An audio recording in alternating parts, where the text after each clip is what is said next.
Telespettatori di Antena 3, buona giornata e ben ritrovati con la nostra edizione speciale del telegiornale che come ogni giorno vi terrà compagnia fino alle 14:30. In apertura parliamo del nuovo DPCM che è stato illustrato ieri sera dal Presidente del Consiglio Conte. Lo facciamo con il Ministro Federico D'Incà, Ministro per i rapporti con il Parlamento, che abbiamo in collegamento Skype. Buongiorno Ministro.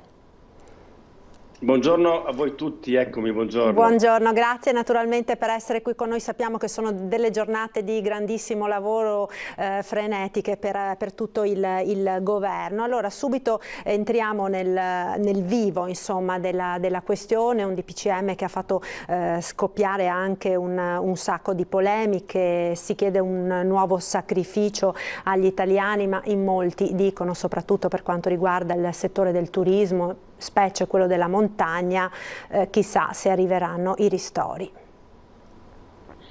Beh, è vero, chiediamo un nuovo sacrificio agli italiani, un sacrificio importante. Lo chiediamo perché abbiamo con molta fatica raggiunto l'obiettivo di avere una RT, una curva di crescita del contagio che è inferiore all'1. Cioè vuol dire che una persona che si contagia in questo momento ne contagia meno di 1, e questo vuol dire che il dato è sicuramente migliore, ci porterà ad avere zone gialle in tutta Italia, credo intorno appunto appena prima del 21 di dicembre.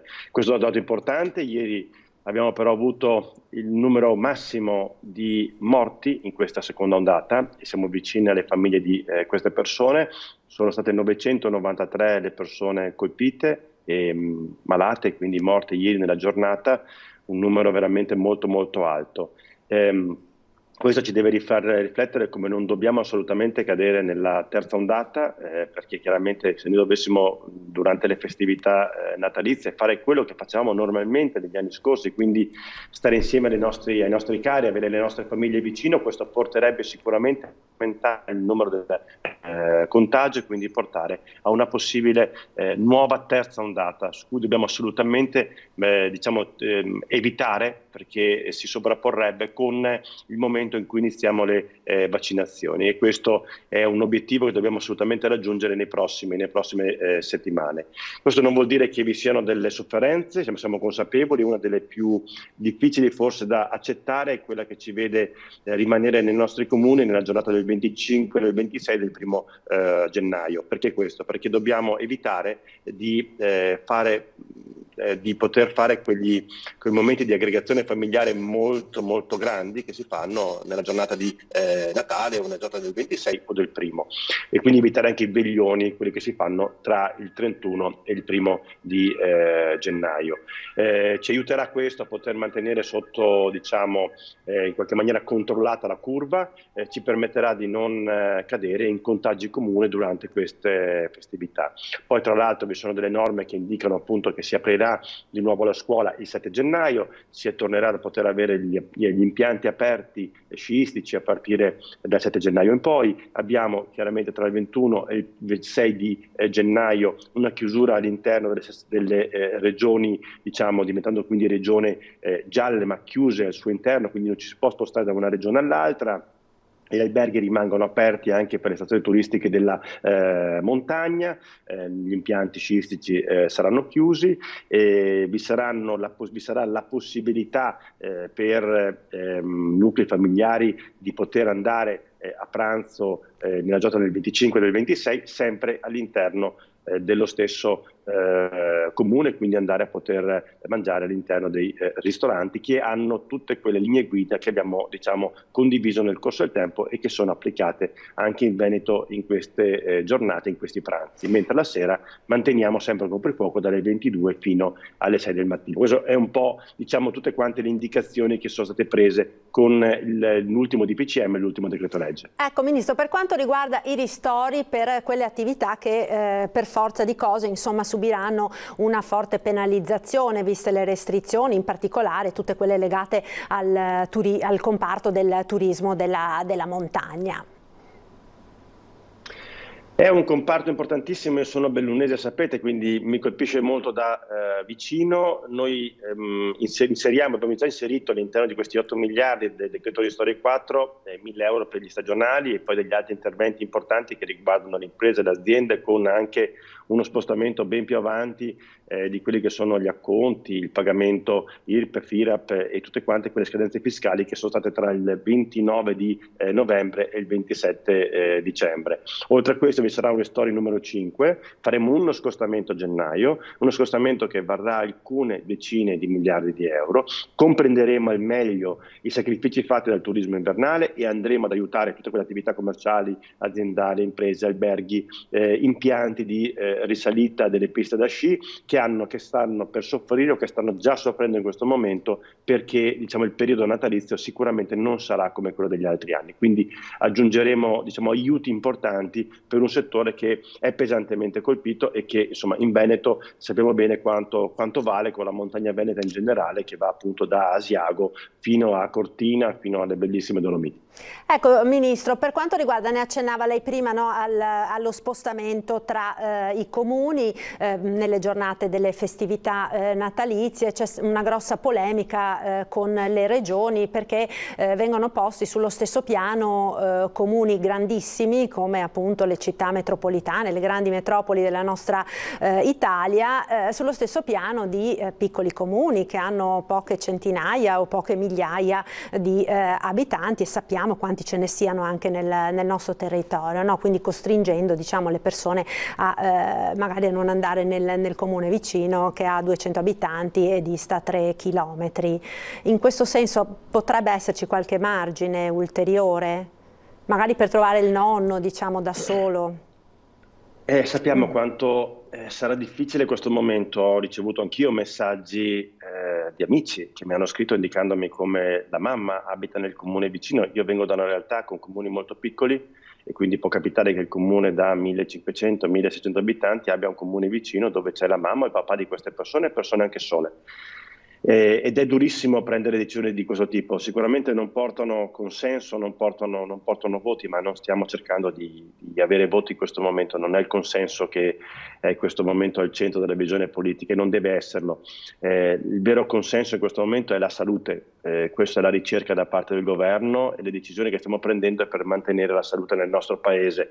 Il Veneto non presenta a città che arrivano fino a 200-250 mila abitanti, non ha centri urbani come Napoli o come Roma o come Milano, che presenta milioni di abitanti sul suo territorio. È chiaro che queste città metropolitane, queste aree metropolitane hanno degli spazi molto ampi, e quindi lì sicuramente vi saranno persone più fortunate che possono intrecciare rapporti con genitori e persone, ma anche lì vale il limite per cui noi sconsigliamo assolutamente che vi siano le grandi tavolate insieme, i grandi ritrovi familiari, perché è un problema enorme per la sicurezza sanitaria. Immaginiamo cosa vuol dire avere una tavolata con 20 persone oggigiorno per 3-4 ore, 5 ore consecutive a tavola insieme, in ambienti chiusi, in stanze che sicuramente non saranno grandi o non arieggiate perché è inverno, quindi non sono pranzi all'esterno.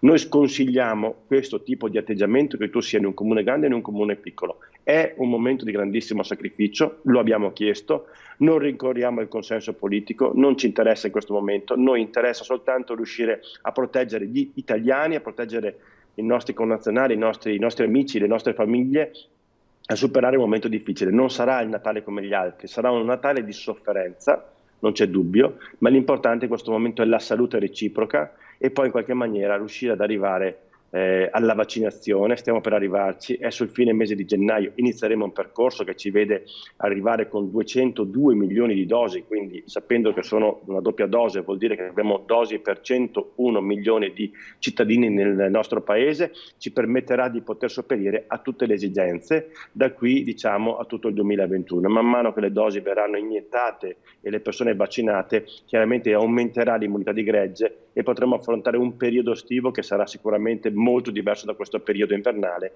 che ci vede sfortunatamente rinchiusi in casa con piccole nuclei familiari e con una sofferenza che c'è e che esiste. Però ripeto, è stato fatto per limitare di potersi trovare insieme a soggetti deboli. perché oggigiorno ci può essere il soggetto giovane asintomatico che durante queste festività incontra il nonno, lo zio, che magari è un soggetto che ha un'età molto maggiore, quindi è un soggetto più debole, perché fisicamente chi ha qualche anno in più diventa più debole, perché funziona così, è la natura umana, e si rischia di far sì che in questi momenti di ritrovo diventano momenti in cui sfocia la malattia, in cui vi siano persone che si ammalano prima, finiscono in terapia intensiva e Dio non voglia possono in qualche maniera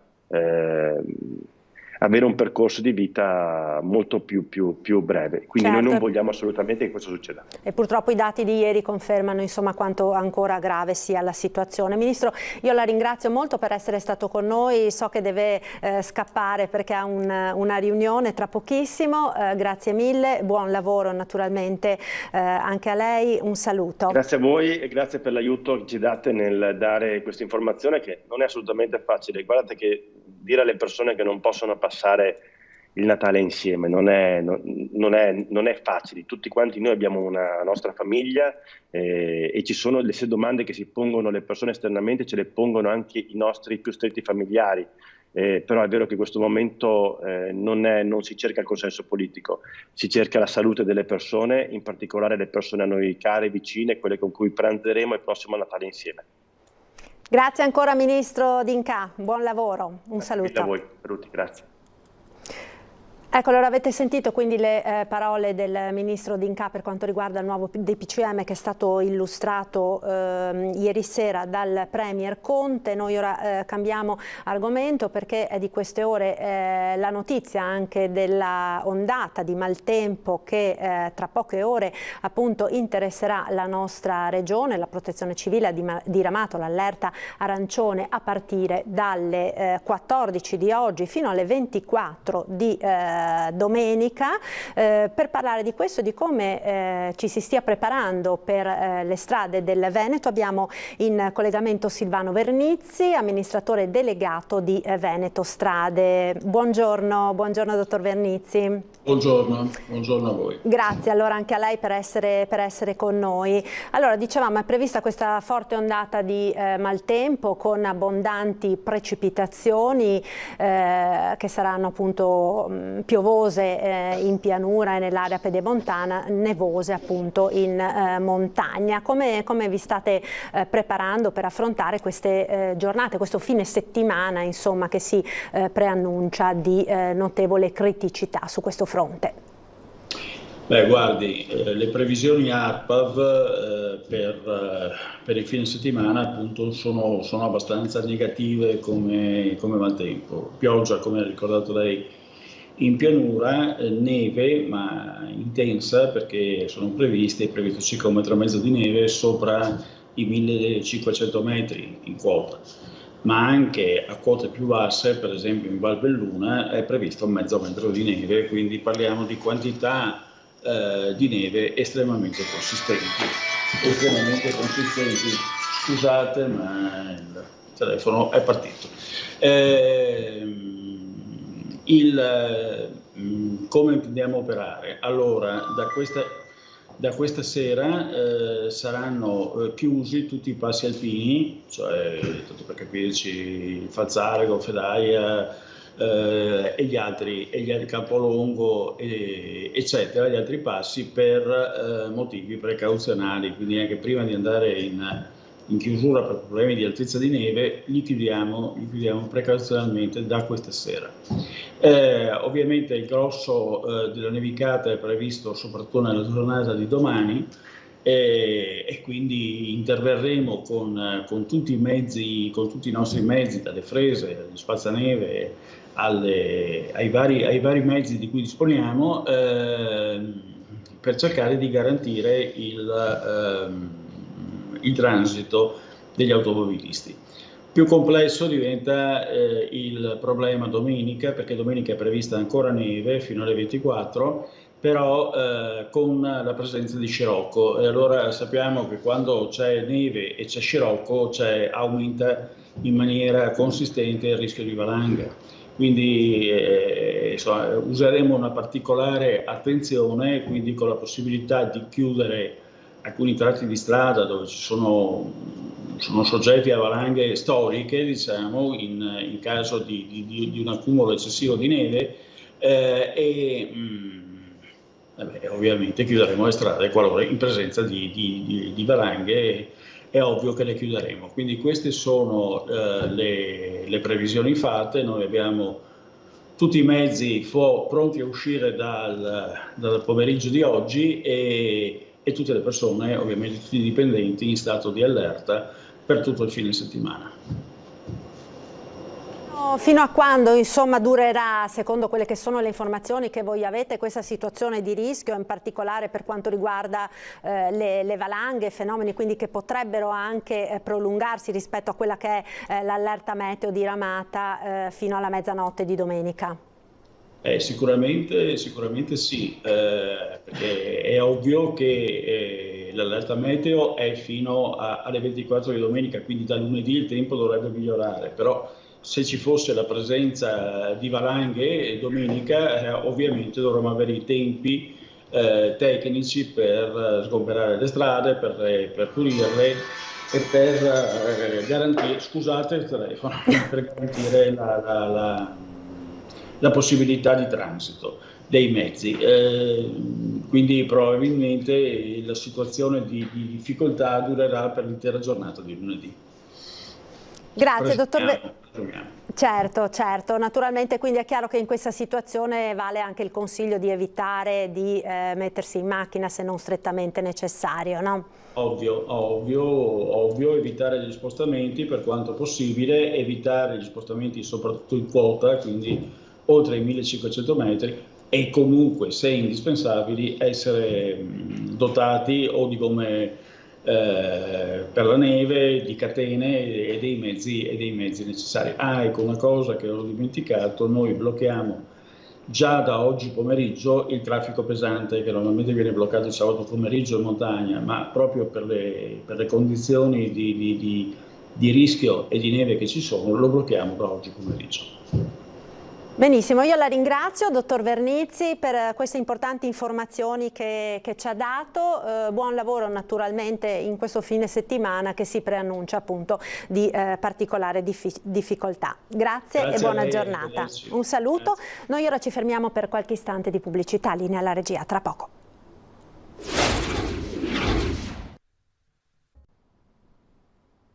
Eccoci nuovamente in diretta con il TG di Antenna 3, parliamo ora di tumori, di prevenzione al tempo del Covid. Abbiamo in collegamento Skype il dottor Alessandro Gava, presidente della LILT di Treviso e primario della radioterapia dell'ULSS 2. Buongiorno dottor Gava, grazie per essere con noi.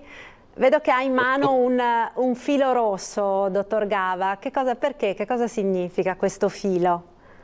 Ho un filo rosso perché questo è il simbolo della nuova sede della LILT, che noi abbiamo deciso di chiamare la filanda LILT, proprio per filare un fil rouge con la nostra collettività, con la collettività trevigiana, a cui siamo legati da più di 40 anni, per tessere degli intrecci sia nel campo della prevenzione, perché il nostro obiettivo è che i cittadini della nostra provincia non ammalino il meno possibile di tumore, e per dare risposte anche a tutti i cittadini che stanno affrontando la dura realtà della battaglia contro il tumore. Sono 5.500 nuovi casi ogni anno nella nostra provincia e sono circa 50.000 le persone trevigiane che hanno avuto un tumore, e quindi abbiamo cercato di coronare questo sogno acquisendo una nuova sede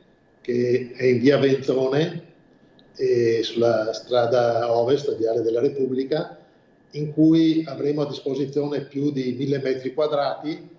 Ecco, finché lei parla stiamo vedendo, no, le immagini, abbiamo visto i rendering della nuova sede, di come sarà. Ora vediamo lo stabile come è attualmente, insomma.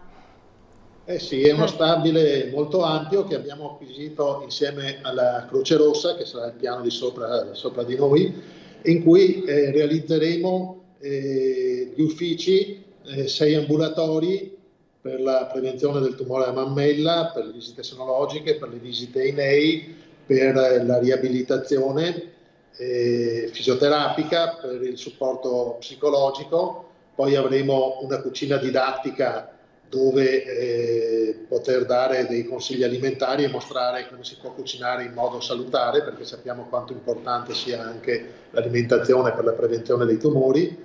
Costruiremo dei moduli dove fare arrivare gli studenti. Noi adesso andiamo nelle scuole per promuovere corretti stili di vita, quindi l'alimentazione, la lotta al fumo, la lotta all'abuso di alcol, e poi cercheremo invece di portare nella nostra sede, costruendo dei moduli interattivi in cui ci sia un percorso didattico esperienziale che sembra essere lo strumento più efficace poi per migliorare gli stili di vita della popolazione e dei giovani in modo particolare.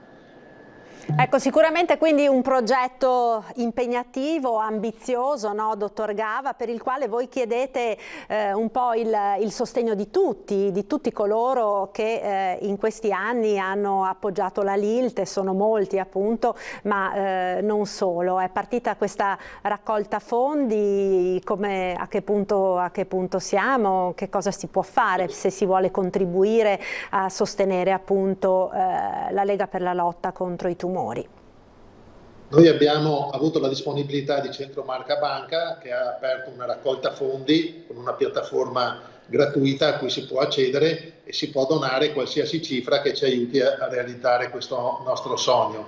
E avremo all'interno di questa sede anche una stanza per il comitato di Giocare in Corsia, che è il progetto di animazione che noi abbiamo nel Dipartimento Pediatrico del nostro ospedale, e anche una sala polifunzionale che fungerà da sala di incontri e da palestra, perché per esempio la formazione che viene svolta dai ragazzi di Giocare in Corsia ha bisogno anche di spazi di questo tipo. Ora stiamo noleggiando delle palestre occasionalmente, poi avremo anche uno spazio tutto nostro. Questa palestra servirà inoltre anche per la riabilitazione e avrà a fianco una stanza anche con dell'attrezzistica. Quindi cerchiamo di dare delle risposte sempre più professionali a quelle che sono le esigenze sia nel campo della prevenzione ma anche nel campo dell'assistenza e della riabilitazione.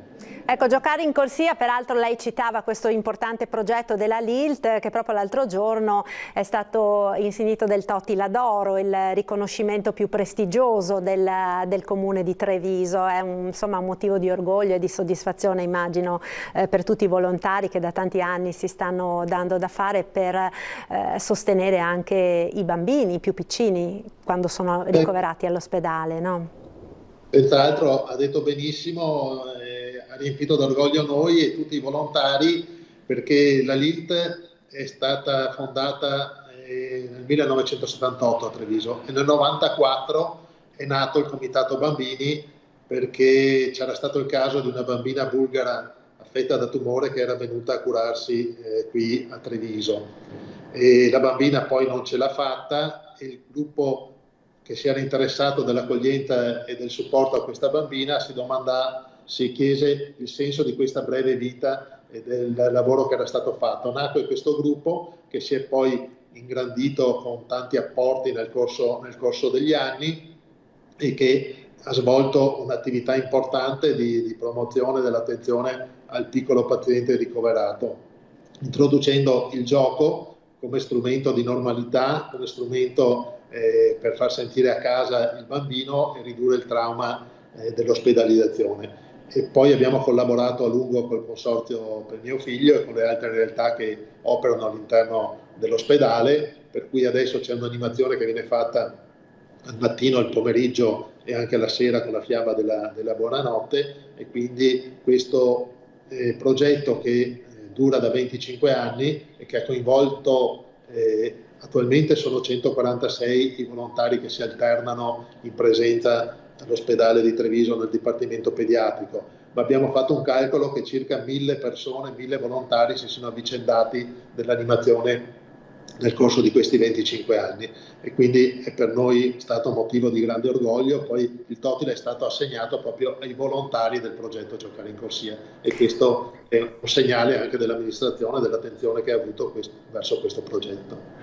Ecco, dottor Gava, abbiamo ancora poco tempo perché tra pochissimo inizierà la conferenza stampa del governatore Zaia, quotidiano appuntamento insomma sull'andamento dell'epidemia da Covid nel nostro territorio, ed immagino che appunto il Covid abbia anche un forte impatto in quelle che sono tutte le vostre attività in questo momento insomma di emergenza così difficile che stiamo vivendo tutti.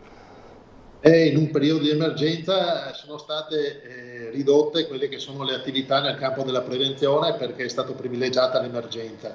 Però è importante che io ricordo che tutti i cittadini facciano della prevenzione primaria, ricordandosi che è importante come ci alimentiamo, è importante che facciamo dell'attività fisica, che usiamo l'alcol con molta moderazione.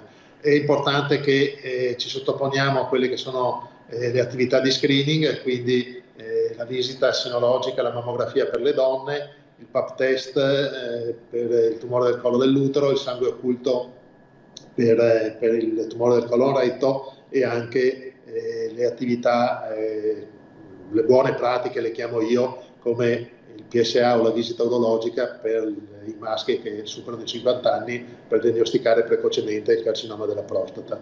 Sono tutte cose che possiamo fare anche durante il lockdown. Sicuramente il lockdown ha rallentato queste pratiche, però noi le vogliamo ribadire, ed è importante che cerchiamo di contenere questa epidemia, proprio perché non rallenti poi la risposta ospedaliera a quelli che sono bisogni dei pazienti oncologici, perché il servizio di screening del nostro ULSS ha stimato che siano state ritardate una cinquantina di diagnosi di tumore della mammella, che ora stiamo cercando appunto di recuperare, e un centinaio di diagnosi di adenomi del colon che poi possono evolvere. Quindi è importante che questa emergenza cessi, per poter dare respiro anche ai reparti ospedalieri, alle sale operatorie in cui possiamo operare questi tumori, e alle strutture poi che si fanno carico dei pazienti. Ecco perché poi insomma l'abbiamo visto più volte in questi giorni, la vera emergenza è proprio questa, il fatto che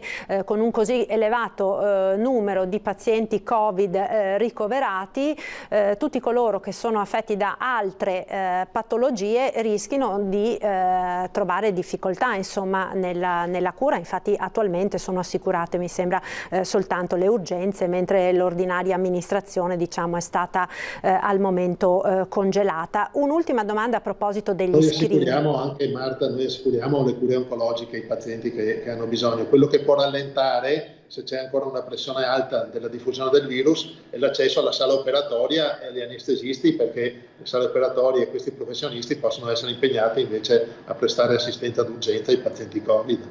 Certo, quindi le cure diciamo per i pazienti oncologici sono già, cioè continuano insomma regolarmente.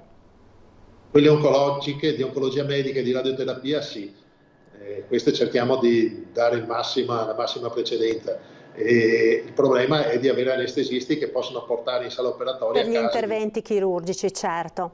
Dottor Gava, io la ringrazio molto per questa informazione, invito naturalmente chi volesse sostenere la LILT in questo importante progetto a farlo. Buon lavoro a voi. Noi ora ci colleghiamo con la sala della Protezione Civile di Marghera per il punto stampa appunto sull'epidemia Covid del Presidente della Regione Zaia.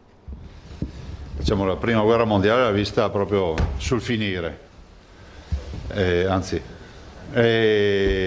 quindi niente, volevo fare gli auguri a questa signora. Tamponi 2.854.574. Vi dico già che i test rapidi sono 1.092.790. Vi dico già che la somma dei test rapidi e tamponi va quasi a 50.000. 49.322. Nella fattispecie 16.000 di test molecolari e 32.550 di test rapidi. Positivi dall'inizio sono 158.000, 198, sono più 3.708. Nelle ultime 24 ore infatti abbiamo avuto 3.708. Che l'incidenza è, tanto per darvi un dato, 7,51%. Vi ricordate il 15-16% nazionale di positivi su tamponi? In Veneto vanno contati anche tutti i rapidi che facciamo, che sono il doppio dei molecolari, quindi 7,51. Perché cominciamo a dire questa percentuale? Che poi scriveremo nei cartelli? Perché finalmente il governo, o meglio il CTS, non so chi, del Ministero della Salute, ha confermato che bisogna sommare entrambi i tamponi, sia il molecolare che il rapido. Quindi l'incidenza dei positivi sui tamponi è 7,51. Per cui non impressioniamoci dal numero, guardiamo la percentuale. Positivi di oggi sono 72.929, in questo momento in Veneto ci sono 72.929 positivi. I ricoverati sono 3.041, esattamente sono 27 in meno di ieri. E le terapie intensive sono dei 3.041, sono 337 più 1. Totale di morti abbiamo passato la soglia dei 4.000. 4.065 più 83. I dimessi sono 7.648 più 120. I numeri ormai avete imparato a leggerli, a valutarli meglio di me. Vedete che abbiamo una sorta di stabilizzazione sulle terapie intensive, dove il carico e la dimissione dei pazienti dà sempre un dato, insomma, che è o negativo o nelle ultime giornate comunque di stabilità. Stiamo un po' allentando sui ricoveri, vi posso dire che comunque pur restando in fascia, cosa è scritto su 4, no? No, F5. Ah, 5. Pur restando ai limiti della fascia F5, appena dentro, con i ricoveri, a livello regionale, la curva dà una tendenza in calo. Questa, se la vedete anche da distante, cosa è successo? Adesso funziona. Eccolo qua. Se la vedete anche da distante, questa è la curva regionale, vedete il blu qui? Vedete la curva che si sta piegando. Il che non vuol dire che liberi tutti, vuol dire che in questo momento c'è questo trend.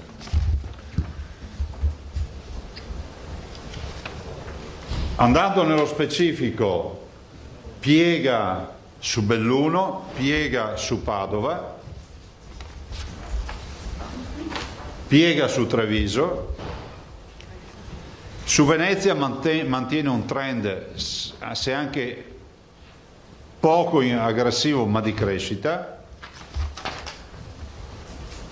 piega su Vicenza, piega su Verona, ed è, diciamo, in tendenza a piegare su Rovigo.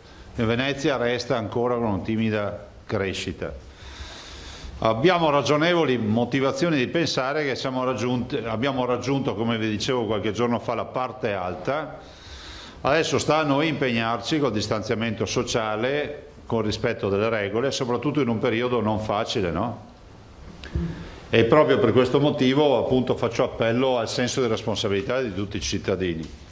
Per quanto riguarda il DPCM è in vigore, come sapete, è un DPCM che giustamente viene scritto in un momento non facile di questo Paese. Nessun governo avrebbe avuto vita facile nel scrivere un DPCM in questo momento storico. Certo è che se si fosse approfittato di un percorso a fare assieme giorno dopo giorno con le regioni, penso che qualcosa di utile lo avrebbero potuto portare in dote anche le regioni.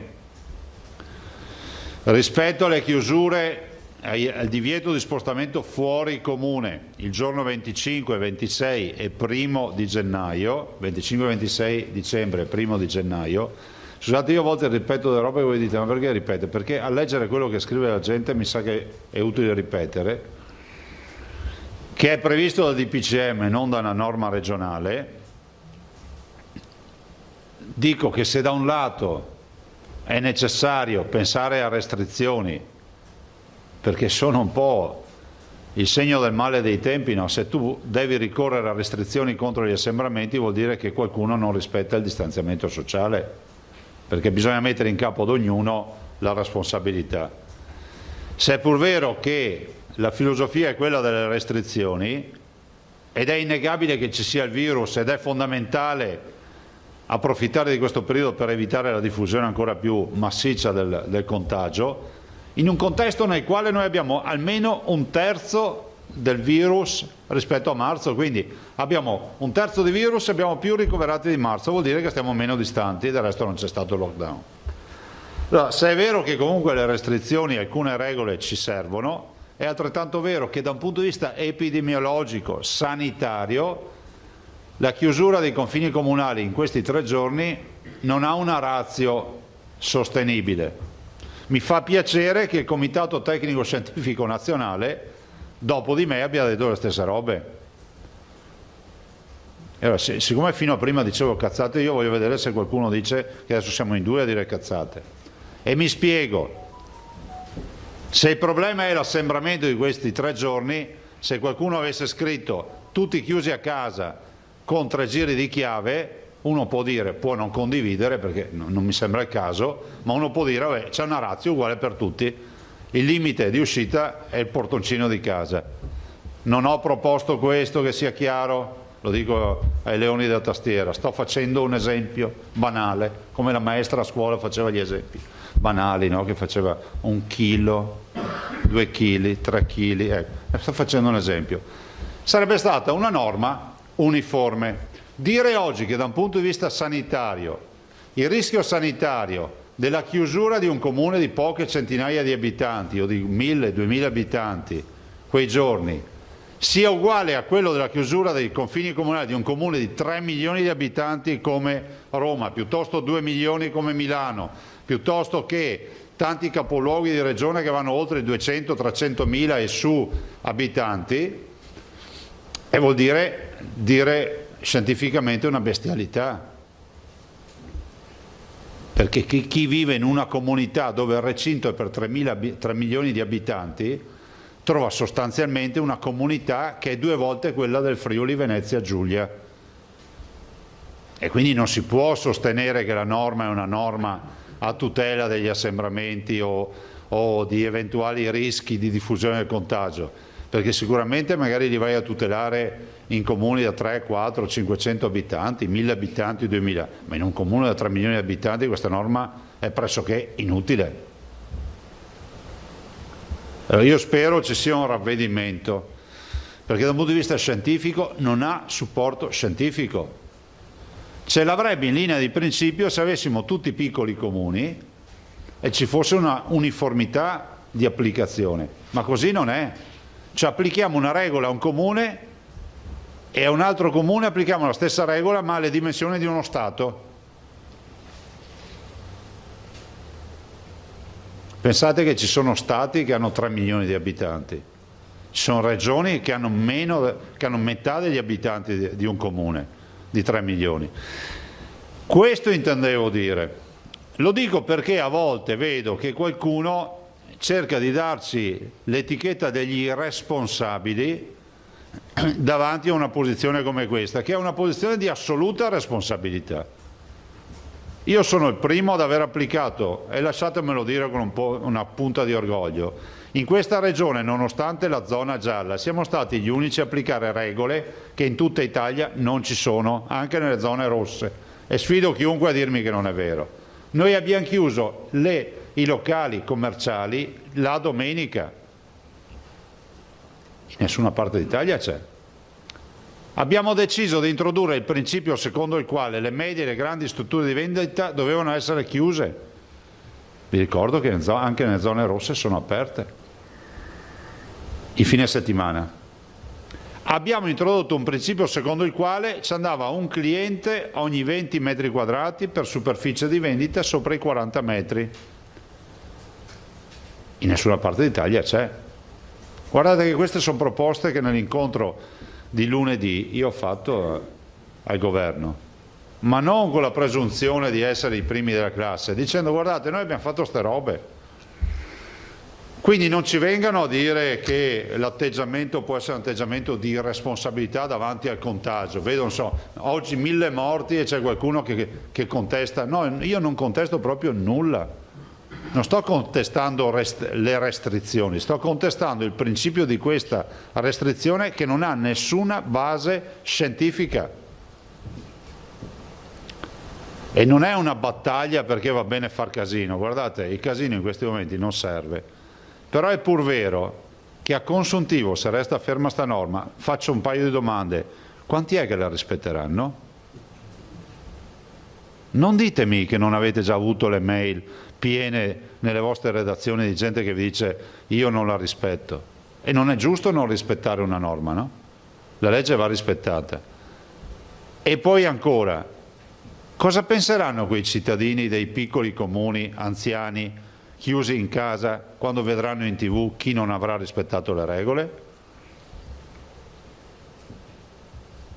Sentite, resta tutto gli atti in questo mondo dove c'è connessione e c'è registrazione di tutto quello che diciamo, resta gli atti. Noi le avevamo dette queste robe. Spero veramente in un ravvedimento del governo. Non è vero che non si possa prendere in mano questa situazione. Alla luce anche di quello che dice il CTS, la regione è assolutamente Veneto, ma le regioni italiane, ma non parlo da Presidente di Regione perché il collega Bonaccini è il Presidente, ma dico in base al documento che abbiamo presentato, e lì c'è scritto, ma comunque per quanto riguarda il Veneto garantirà la leale collaborazione istituzionale al governo, fino in fondo, e su questa norma potremo anche avanzare delle idee, che non anticipo, perché penso che sia corretto che il governo debba avere a disposizione i tempi per, come si può dire, elaborare un'eventuale soluzione. Qui non c'è la questione di essere i primi della classe, ma la questione è molto diversa. Dobbiamo riparare qualcosa che comunque è nata dalla parte sbagliata. È vero che il governo lunedì ci ha detto dovremmo pensare a restrizioni comunali, è assolutamente vero, ma non sono stati spiegati i termini. Cioè, perché se la restrizione comunale è relativa ad alcune attività piuttosto che, no, adesso non ve lo so dire, ma da qui a dire che noi abbiamo condiviso questa modalità di applicazione della restrizione comunale non c'è mai stata presentata, se non quando l'abbiamo vista scritta direttamente nel decreto che tutti noi, voi compresi, abbiamo visto con sorpresa. A me interessa dire che non vogliamo fare nessuna polemica, però è giusto. No, ve lo dico non perché va di moda dire così, è giusto però che sia chiara la posizione, perché non posso accettare che ci sia qualcuno che possa pensare che la posizione sia stata avallata senza se e senza ma. Tutte le regioni italiane con firma del Presidente Bonaccini hanno detto esattamente quello che vi ho detto io questa sera, oggi. Tutto qua, dopodiché ci sono misure assolutamente utili in questo provvedimento, penso ad esempio alle chiusure dei centri commerciali, penso ad esempio al prolungamento fino alle 21 dei negozi che ci permette, se anche noi consumatori abbiamo un po', come si può dire, di buonsenso, di diluire la nostra presenza nelle fasce orarie, e ancora la possibilità di fare un ragionamento sulla scuola, ben venga. Cioè non sto assolutamente dicendo che il provvedimento è tutto da gettare, ma la parte, credetemi, di queste 3 giornate è una parte, allora, da un punto di vista sanitario non giustificabile, Da un punto di vista di altre motivazioni ce le spiegheranno, fermo restando che ci resta un problema sociale non irrilevante, che è quello degli anziani e dei ricongiungimenti. Guardate, ho letto una mail che mi ha lasciato un po' così perplesso. È stato detto: ma vi occupate solo adesso degli anziani a Natale? Cioè, questo è qualunquismo allo stato puro. Degli anziani ci preoccupiamo tutti, è da mesi che stiamo andando avanti con la partita dell'RSA e quant'altro, e io penso che sia un fatto assolutamente di civiltà porre la questione, e l'anziano, che sia chiaro, non viene sbandierato in questo momento, come dice qualcuno, per avere la scusa per uscire dal confine comunale, perché sarebbe veramente indecoroso che si utilizzassero la scusa dei ricongiungimenti familiari per dire: così me ne vado a zonzo dove voglio. Io penso invece che il problema sia reale. Da noi stavano scrivendo un sacco di nonni e nonne che dicono: ma che senso ha? Che senso ha tutta questa cosa? Ovvio è, ed ho chiuso, che se c'è una categoria a rischio sono proprio i nonni e le nonne. La loro messa in sicurezza viene prima di tutto. È innegabile che per loro il ritrovarsi con i familiari possa rappresentare un minimo elemento di rischio, soprattutto se non si rispettano le regole. Ma che da qui si dica che la chiusura del confine è una garanzia, decisamente no, perché in una città di 3 milioni di abitanti tu non risolvi assolutamente il problema, perché la probabilità che tutti abitino in contesti nei quali tu puoi girovagare e fare pranzi, mega pranzi di Natale con congiunti e amici è elevatissima, perché in un recinto da 3 milioni di abitanti dove ci stanno 2 regioni, Friuli, Venezia e Giulia, o mezzo Veneto, tu hai possibilità di garantire a tutti i pranzi e fare di tutto. Tutto qua. Non è una battaglia di bandiera, questo voglio dirvi, è una battaglia di civiltà, che è una roba diversa. Se avete domande, ragazzi. Allora, parola ai giornalisti, si è prenotata per prima Silvia Moscati, poi Angela Pederiva, Ilaria Marchiori, Salmaso, Vabbè, intanto iniziamo. Giacomuzzo, e si può partire. Moscati. Sì, buongiorno Presidente. Buongiorno.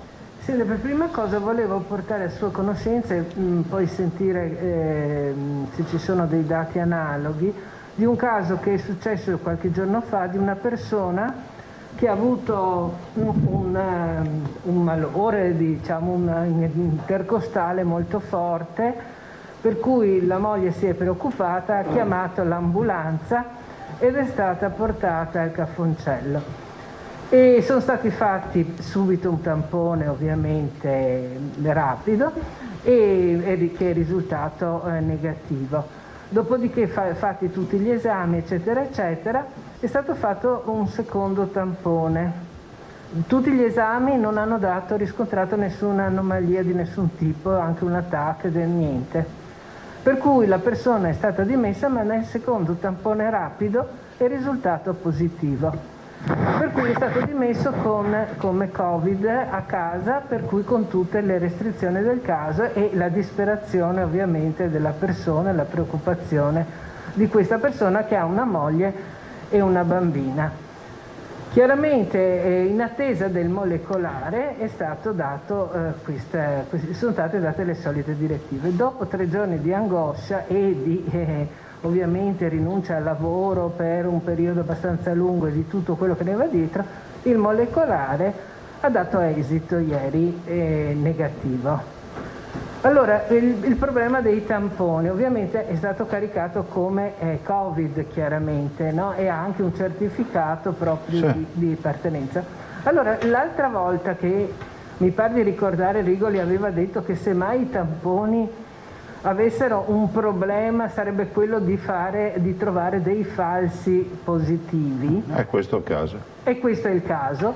In realtà, per esempio, anche qualche giorno fa ho sentito in televisione il professor Galli dire l'esatto contrario, cioè che i tamponi non sono così sensibili, i tamponi rapidi, come il molecolare, e pertanto non sono sicuri al 1000%. Per cui si dice molto più spesso in televisione il contrario. Allora volevamo una parola da parte sua e anche e soprattutto se ci sono altri casi, la percentuale a quant'è rispetto a dei falsi positivi. Ma guardi, ne abbiamo parlato un sacco di volte. I tamponi molecolari rapidi, secondo le certificazioni FDA, se stiamo parlando di quelli che arrivano dagli Stati Uniti o altre certificazioni, danno affidabilità oltre il 95-96%, fino a 33 amplificazioni CT. Ma perché tutti si fermano a queste 33? Perché l'ipotesi ormai e la letteratura scientifica dice che sopra questo numero di amplificazioni si va verso cariche infettanti, diciamo, non più importanti, o peggio ancora si trovano pezzi di RNA, pezzi di virus, e quindi non stiamo parlando di un positivo in grado di infettare. Questo è quello che scrivono. Io parlo impropriamente di tutta questa roba perché non è il mio argomento. Che cosa sono le amplificazioni OCT? Se facessimo un esempio banalissimo, stupidissimo, che non c'entra niente con la PCR, con il laboratorio, è come se noi decidessimo di cercare il virus col microscopio e proviamo una lente, non lo troviamo, un'altra lente, non lo troviamo. Ecco, arriviamo a 33 ingrandimenti di lente. Si dice che dopo il 33esimo ingrandimento, che è talmente gigante, se vedi qualcosa oltre, e il molecolare lo vede perché il molecolare può andare all'infinito, in linea di principio, trova delle cose che sono riconducibili al virus, ma non stiamo più parlando di una carica infettante. Sì, ma questo l'abbiamo detto tante volte. Me l'hai chiesto. Quindi, ma è il contrario, cioè nel senso... Ma qua è il contrario. Questo è il contrario. Ma ha funzionato bene, perché il problema è se trovasse dei falsi negativi, cioè dei negativi che sono positivi. Ma finché si trova un positivo che invece è negativo, vuol dire che comunque non ha fatto nessun danno. No, non ha fatto nessun danno, tranne che l'angoscia per se stesso e per la ho capito, guardate ragazzi. E no, ma soprattutto vengono comunque caricati come Covid. Poi se dimessi o negativizzati non se li fila nessuno. Il discorso è quanti vengono caricati. No, ma viene scaricato con il molecolare negativo, viene scaricato. Peraltro adesso non c'è neanche più, ormai si va verso la totale parificazione, per cui non sarà neanche più il doppio tampone, se si va direttamente con il tampone che si è fatto. Ho capito. Però quel cittadino è stato scaricato come negativo. Va bene, ecco, e poi l'altra cosa che volevo chiedere era riguardo appunto al quello che diceva lei prima, che con questo DPCM effettivamente si va un po' a instaurare questa differenza, questa illogicità nei comportamenti nelle grandi città rispetto ai piccoli centri, e a istigare chi vorrebbe ovviamente non seguire la normativa. Per cui a questo proposito ci sono in ballo anche, arrivano di tutto, anche delle manifestazioni soft, tipo quella di non fare acquisti, proprio perché i centri commerciali sono aperti fino alle 21, ma in realtà poi uno i regali a chi li porta se non può andare dai parenti. Per cui ci sono anche in ballo delle cose e tutti quanti rifanno lo stesso discorso. C'è qualche speranza di un ravvedimento del... Io spero di sì, perché a Natale siamo tutti più buoni.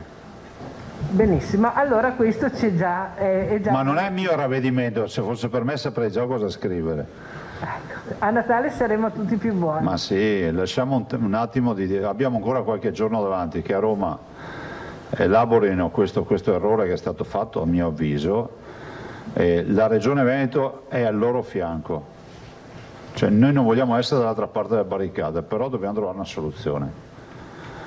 Benissimo. Ieri cosa volete? Poi si è aggiunto anche queste dichiarazioni, ministro Azzolina, capo di gabinetto di Boccia, ci è venuto fuori un po' una giornata campale. Però insomma giriamo pagina e cerchiamo di trovare una soluzione. Grazie. Angela Pederiva. Grazie, buongiorno Presidente, sarò rapida. Prego. Prima domanda, rispetto alle osservazioni presentate dalle regioni, è stata al momento accolta solo quella relativa alla scuola, cioè il chiarimento che si tratta di un 75% da calcolare? Sembra di sì, Angela. Sulle superiori? Sì. Ok, questo avete già stimato che tipo di impatto può avere in termini di ripresa, cioè darete indicazione per esempio di privilegiare le prime e le quinte come si era detto nei mesi scorsi?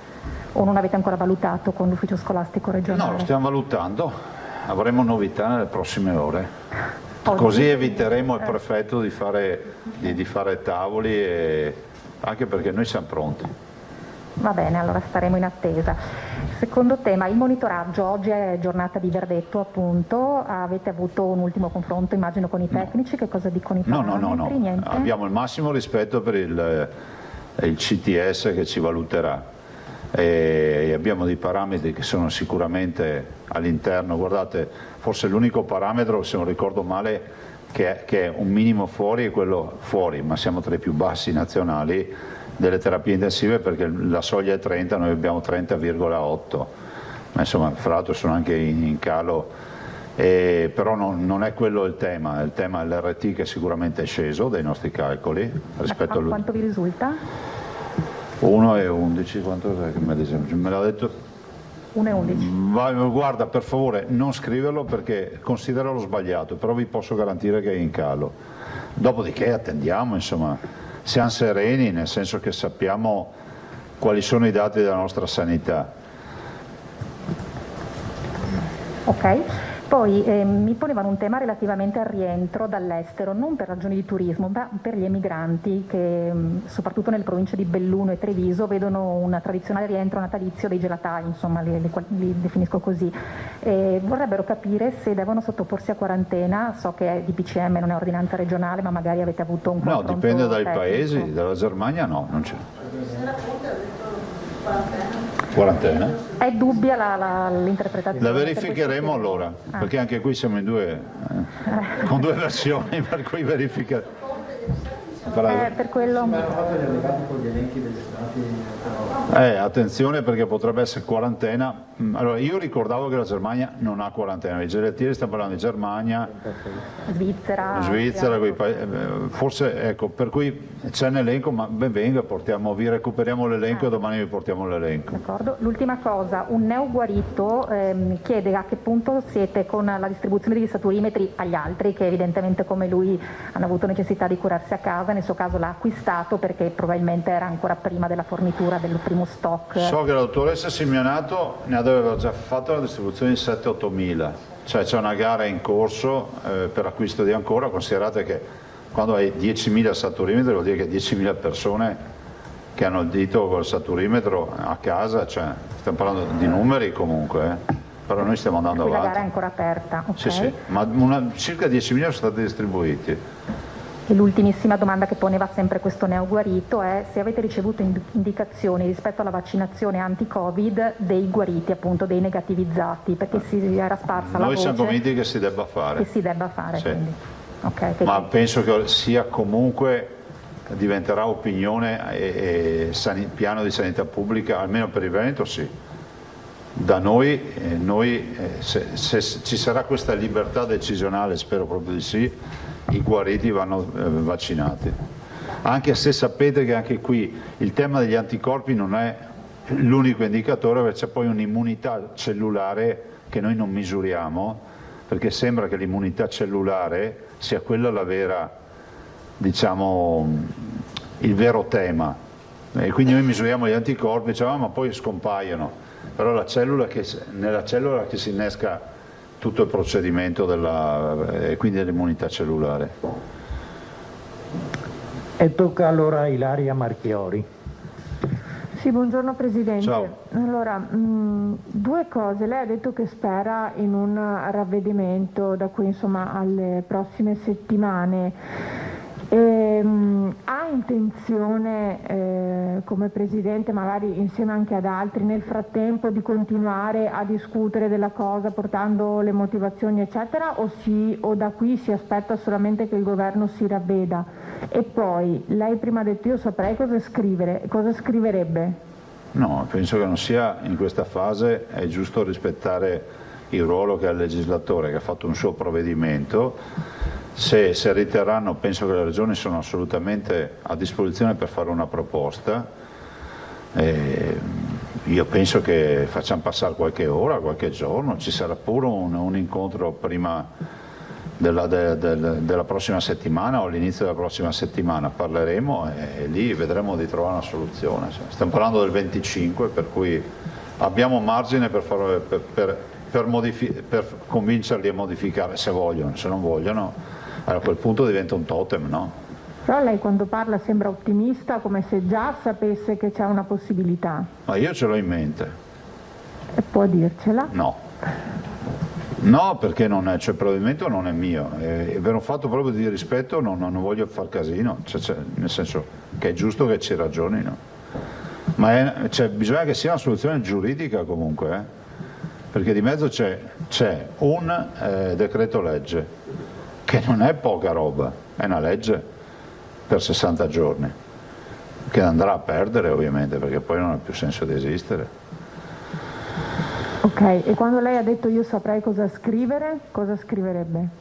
Sai, per la terza volta mi fai la stessa domanda, io per la terza volta ti dico che non so. Va bene, cambiamo argomento. Allora, ci sono arrivate tantissime segnalazioni da molti anziani, non solo ultra sessantenni ma anche 75enni, ma veramente molte, di mancanza di vaccino anti-influenzale. Chiedono risposte perché i medici dicono che non arriva e vorrebbero capire perché... Dopo vi diamo l'aggiornamento con l'assessore. Ok, perfetto, grazie.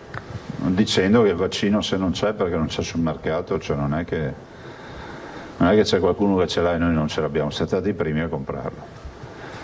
Va bene, grazie. Tocca ad Albino Salmaso. Presidente, appunto, non vorrei essere irriverente, ma purtroppo il tema, lei non può, come dire, aspettare che i giornalisti si fermino di fronte a... Certo, è il vostro mestiere. Ecco, il nostro mestiere è tentare di capire non cosa lei scriverà nel biglietto di auguri di Natale, però insomma lei sta indicando una strada che probabilmente è molto importante, perché essendo lei, come dire, uno degli esponenti più autorevoli della conferenza delle regioni, mi pare evidente che il suo parere pesa e conta. Mi pare che poi lei non sia questa volta da solo, lei ha messo il dito nella piaga, perché ha capito che gli anziani da casa sono un problema sociale da gestire e quindi è probabile che dentro il governo ci sia un ravvedimento, anche se oggi il ministro Speranza faceva capire che non è molto semplice tornare indietro. Lei ha indicato giustamente l'ostacolo del decreto legge che viene convertito in 60 giorni, è probabile che vada in Parlamento dopo il periodo natalizio e quindi la discussione rischia di essere del tutto pleonastica e del tutto ininfluente. Però mi pare che lei non sia solo, cioè c'è un paio di ministri che la pensano come lei, stando alle dichiarazioni di stampa. Sì, ma non è una battaglia politica. No, non sono d'accordo. No, ecco. Ci terrei a dire questo, guarda, ti ringrazio per averlo detto. Sì, no, c'è il CTS che ci dà ragione. Appunto. Ma... Senta, nei provvedimenti, certo, anche a noi è capitato di sbagliare, no? Chiaro. E con umiltà cosa abbiamo fatto? Siamo venuti il giorno dopo e dico, guardate ragazzi, c'è un'aggiunta. Io direi che, come si dice in Veneto, si prendono più mosche col miele che con l'aceto. Bene, quindi bisogna usare il... Perfetto. Se abbiamo capito. Abbiamo capito, anche perché ha qualche notizia su quello che potrebbe fare la provincia di Bolzano sfruttando l'autonomia speciale, perché girano strane voci sul fatto che possano aprire in totale autonomia gli alberghi ospitando i turisti che arrivano da fuori. Sì. Non te lo so dire. Questo non c'è nulla. Non te lo so dire. È altra tragedia che sta vivendo la montagna. Certo. Anche qui non è che devo andare a lasciare, come dice qualcuno, o altre menate del genere. Cioè, stiamo parlando di sopravvivenza delle valli, delle comunità. È una grossa tragedia quella della montagna. Spero che arrivino i ristori perché sono messi molto male. Se posso farle altre domande, ieri c'è stato un incontro tra le associazioni sindacali dei medici, lei penso abbia ricevuto, lei e la dottoressa e l'assessore Lanzarin, la lettera che i sindacati ANAO, CIMO e anche i sindacati dei veterinari le hanno inviato per quanto riguarda appunto il piano di sospensione delle attività ordinarie, la delibera del 6 novembre. Sì. Ecco.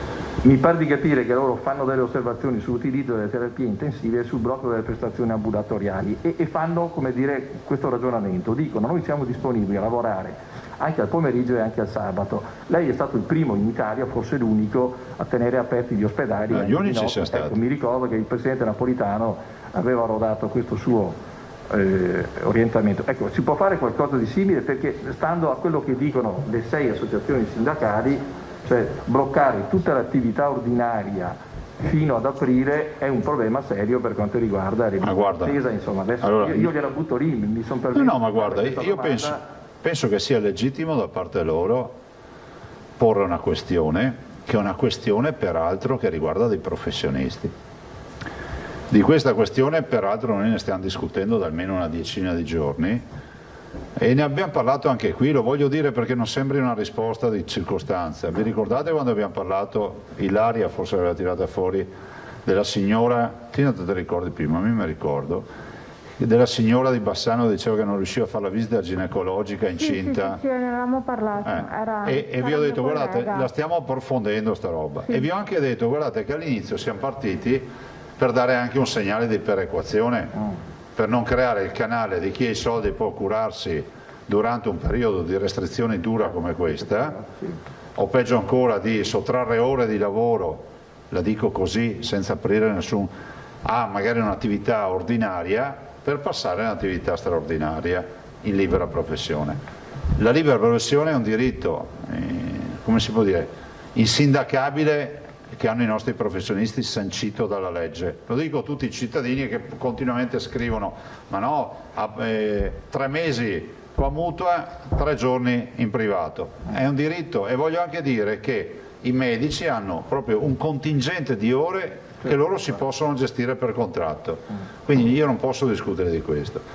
Quindi all'inizio è stato fatto anche per dare un segnale che poi non ci fosse questa sperequazione. La dottoressa Lanzarin, l'assessore Lanzarin, la sta approfondendo, ne abbiamo parlato anche con i direttori generali, peraltro, forse 4-5 giorni fa in riunione, e penso che riusciremo a dare una risposta compiuta all'inizio della prossima settimana, perché ormai insomma abbiamo ben chiaro il quadro. Ovvio che dovremmo andare a pescare fasce di orario di lavoro che siano extra. Certo, sì, rispetto a tutta l'attività straordinaria che è in campo. No, se mi è consentito, ci sono 2 domande che le devo fare che arrivano dai nostri lettori anch'io. Uno riguarda la scuola, so che lei ha già spiegato. Ecco, posso dire solo una cosa, perdonami, sì, prego. Ma lo voglio dire perché vedo, e a noi fa piacere che ci portate le domande dei lettori, di avere da voi sempre una garanzia però, che dietro le domande che fate poi ci sia un nome e cognome, sì, perché a volte sono domande banali, a volte sono domande che hanno anche delle implicazioni. Se uno mi dice vorrei sapere per quale motivo buttano via il sangue raccolto al centro trasfusionale di Treviso, a quel punto io devo fare una denuncia, vorrei sapere il nome e cognome del fenomeno che mi dice. Ve lo dico prima. Sì, la signora Marta da Conegliano ci scrive: vorrebbe sapere qual è il ruolo della Regione nella programmazione e nel rientro a scuola con il relativo problema dei trasporti. Poi c'è il signor Giovanni da Mestre che chiede ovviamente chi controllerà gli spostamenti di Natale, tema già sollevato, però direi di grande attualità, perché ecco, io mi permetto di farle queste 2 perché poi ci sono è utile a me basta che voi abbiate sempre il modo di rintracciare, l'utente qualora ve lo chiediamo. Allora, alla signora Marta rispondiamo che il tema del rientro a scuola è un tema che stiamo affrontando, interfacciato con i trasporti, e devo dire che la vicepresidente De Berti, lavorando ovviamente con la direttrice Palumbo dell'ufficio scolastico regionale e con l'assessore Donazan per le attività di sua competenza, insomma ha già un piano in mano. Al signor, non mi ricordo più di Mestre, aspetti che glielo dico, Giovanni, se non ho capito male, di Mestre, sì, certo. E diciamo che i controlli non competono alla Regione, la Regione non ha forze di polizia, quindi i controlli devono fare le forze di polizia statali o comunali. Bene, grazie. Prego. Allora adesso tocca a Cristina Giacomuzzo. I Vicentini.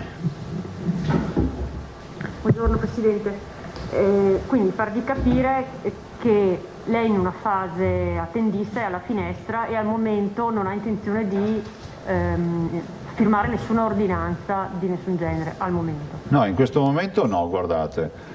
Stiamo valutando alcuni aspetti che ci competono. Vi ricordo che le ordinanze restrittive si possono adottare, però è pur vero che siamo in un periodo particolare, controlliamo le curve che oggettivamente hanno preso una direzione che ci sembra, ma incrociamo le dita e teniamole incrociate fino all'infinito, ci sembra che sia utile e buona. Dopodiché rispetto al provvedimento del governo, proprio per, come si può dire, per un fatto di dimostrazione di leale collaborazione, io invito che ci pensino, magari sarebbe auspicabile che si possa fare una riunione con i colleghi presidenti, con il ministro Boccia e il ministro Speranza, per parlare di questo, perché una soluzione la si trova.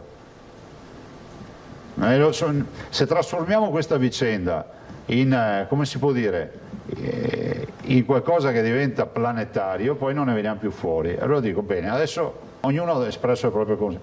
A sorpresa ho visto che il CTS è uscito, a quel punto ho detto, boh, finalmente non facciamo più politica, non viene più letta come una roba politica, ma diventa una roba tecnica. Forse è uscito perché ieri ho fatto un sacco di appelli alla comunità scientifica che ci spieghi la ratio, perché non c'è una ratio su sta roba qua. Adesso cosa volete? Insomma, evito di dire i proverbi veneti. Veneto si dice che anche non cambiano, solo i non cambiano idea, no? Nel senso che penso che tutti noi davanti a argomentazioni valide dobbiamo cambiare idea. È preoccupato per l'andamento degli assembramenti di questo fine settimana? Sì, moltissimo.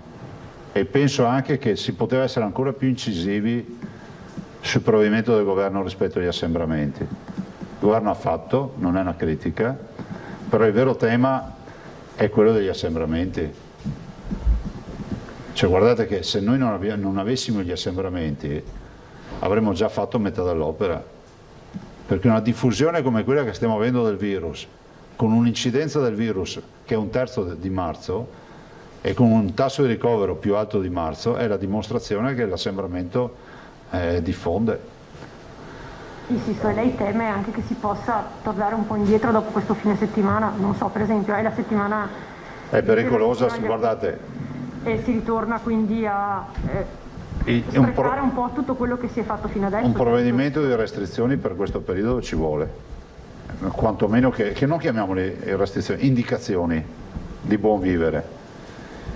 E dopodiché è un periodo delicatissimo, perché mai come in questo periodo ci sarà la rincorsa ai punti vendita, alle passeggiate nei centri cittadini, al vedere le luminarie, tutto quello che vi viene in mente, e quelle sono tutte occasioni di diffusione.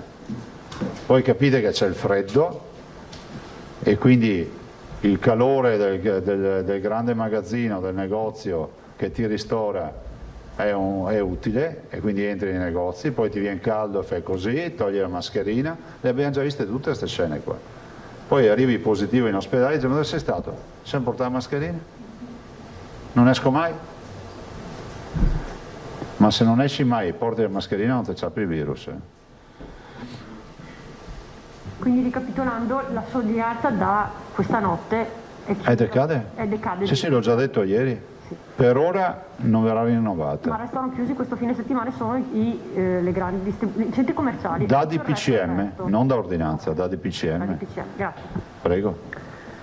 Si era prenotato Maurizio Colombo. Salve Presidente. Ciao. La prima domanda voleva proprio essere quella che ha già posto la collega, ma volevo anche chiedere, visto che tutto sommato sembrano esserci i primi segnali, insomma, di timidi segnali di come dire, abbassamento delle curve, eccetera, volevo capire se restano in piedi tutte quelle contrattazioni fatte con alcune categorie sanitarie, scusi, come per esempio i veterinari, soprattutto per il tema dei tamponi. Sì, sì. C'è ancora l'urgenza di trovare del personale sanitario che svolga ancora questo, tutto sommato? Allora, sì, L'assessore Lanzarin fra l'altro sta ragionando anche in maniera proficua anche sul fronte delle farmacie. Sul fronte dei veterinari abbiamo fatto richiesta al Ministro che ancora non ha risposto dopo 20 giorni. Fa sempre sorridere ste robe, però se è emergenza vera ci si avvale di tutte le professionalità. C'è un'evoluzione nella diagnostica, importante evoluzione, che vi presenteremo la prossima settimana, che ormai prende una direzione verso il fai da te. Quindi io immagino che lo scenario che avete oggi di diagnostica, piaccia o non piaccia agli esperti, va in un'altra direzione, perché le multinazionali sforneranno strumenti diagnostici tutti sul fronte del fai da te. Cioè voi pensate solo questo DPCM se fosse stato gestito con un dispositivo fai da te. Cioè, è un altro mondo anche nel scrivere le leggi, tutto.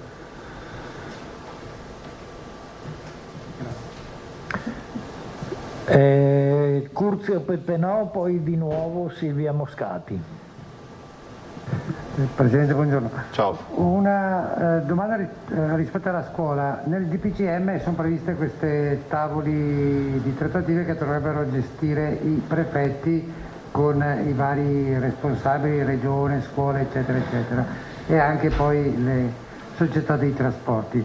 Voi perciò rifiutate il tavolo delle trattative o si può, il DPCM è obbligatorio avere il tavolo di trattative con il prefetto, o pensate che si possa superare presentando un piano vostro? E qual è il piano che presenterete? Guarda, siccome bisogna sempre avere rispetto per il lavoro di chiunque, devo dire che i nostri, a iniziare dal vicepresidente De Berti con l'ufficio scolastico regionale e tutti, hanno lavorato per avere un piano. Quindi io ho dato disposizione che se c'è un piano presentiamolo, invitando anche il prefetto, in maniera tale che poi portiamo già una dote, diciamo guarda, noi ci siamo, se c'è qualcuno che ha qualcosa da dire lo dirà, ma siccome poi finito tutto sto giro di ragionamenti e di grandi lucubrazioni, devo fare io l'ordinanza, per il DPCM scrive, e comunque l'ordinanza fa il Presidente della Regione, capite che non è che possiamo delegare ad altri poi questo, ma sempre nell'ottica della leale collaborazione. Penso che il prefetto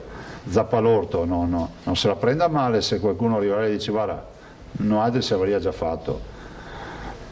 E per quanto riguarda questo piano, appunto, il punto è coinvolgere le società private di autonoleggio, quelle che hanno i bus turistici. Sì.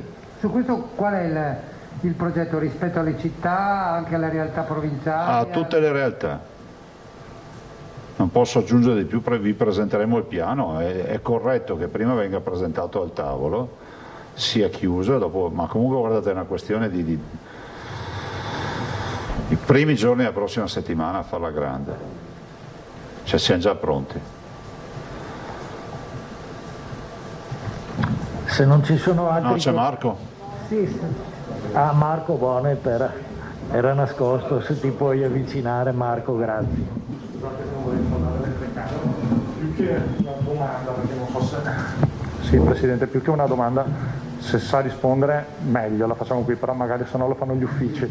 Sarebbe possibile fare un po' di chiarezza rispetto a che cosa è aperto, che cosa è chiuso, perché c'è un po' di confusione e anche onestamente io personalmente faccio fatica a spiegarlo ai lettori esattamente, aperture, chiusure, centri commerciali, festivi, prefestivi, per cui se è in grado di dircelo lei adesso, di fare un po' di ordine, o se no ci fa preparare dall'avvocatura una tabella. Noi facciamo anche una scheda, ma sostanzialmente sono aperti tutte le realtà commerciali fino alle ore, hanno la possibilità di aprire fino alle ore 21, l'esclusione prevista dal DPCM è il fine settimana per i centri commerciali, parchi commerciali o simili. Quindi sabato e domenica? Sì. Sono aperte invece le medie e grandi strutture di vendita, ma è una specifica che non serve farla perché cioè la grande struttura di vendita che cos'è? Faccio un esempio così ci capiamo, l'IKEA è aperta, il grande magazzino è aperto. Se fosse stata, o queste strutture fossero state all'interno di un parco commerciale o di un centro commerciale, sarebbero chiuse.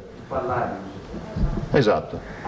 Scusi, mi riallaccio un secondo. I prefestivi invece, tipo la vigilia di Natale nel centro commerciale? C'è scritto festivi e prefestivi Per cui noi ne deduciamo che i prefestivi abbiano questa classificazione. Ok, quindi centri commerciali, parchi commerciali aperti tutta la settimana tranne il sabato e la domenica, negozi, medie e grandi strutture di tutto vendita aperto tutti i giorni fino alle 21, sì. Bar e ristoranti fino alle ore 18, bar e ristoranti fino alle ore 18 e sabato e domenica aperti fino alle ore 18. Sempre se restiamo in zona gialla, perché poi scatta la chiusura dei bar e dei ristoranti se si passa di zona, ma riguarda solo i bar e i ristoranti. E poi abbiamo il divieto di transito fuori regione dal 21 al 6, dal 21 dicembre al 6 non si va fuori regione, neanche per raggiungere le seconde case, e lo si può fare solo fuori da questo periodo del 21 al 6, e invece chiusi nei confini comunali gli spostamenti dal 25, 26 e primo. E sempre a proposito di spostamenti, decade il divieto dei centri storici, laghi, montagne. Certo, decade tutto quello che è ordinanza regionale. Pulita come l'abbiamo detta, l'abbiamo scritta assieme adesso con voi in questo momento. Aveva chiesto di reintervenire Silvia Moscati. Sì, prego. Una precisazione solamente riguardo al precedente caso, io ho anche il documento da sottoporle se vuole, per cui per precisazione che è vero. Sì, ma non ho dubbi che sia vero. No, nel senso che siccome tante volte c'è tanta gente che giustamente, ingiustamente lancia il sasso e nasconde la mano, è giusto essere certi di quello che si dice. Allora, invece c'erano due domande veloci diciamo che arriva per i viaggi all'estero. Uno può muoversi, allora c'è una signora che ha il biglietto aereo per Copenaghen già per raggiungere il figlio ed è all'interno di questo periodo, cioè dal 21 al 6, cioè lei parte dopo il 21 e deve uscire dalla regione, quindi. Non solo, ha il biglietto aereo e esce dall'Italia. Secondo me è una valida motivazione, c'è un biglietto aereo, deve fare uno spostamento. Ovviamente la finalità deve essere quella di lavoro, di salute. Raggiunge il figlio per le feste natalizie. Vabbè.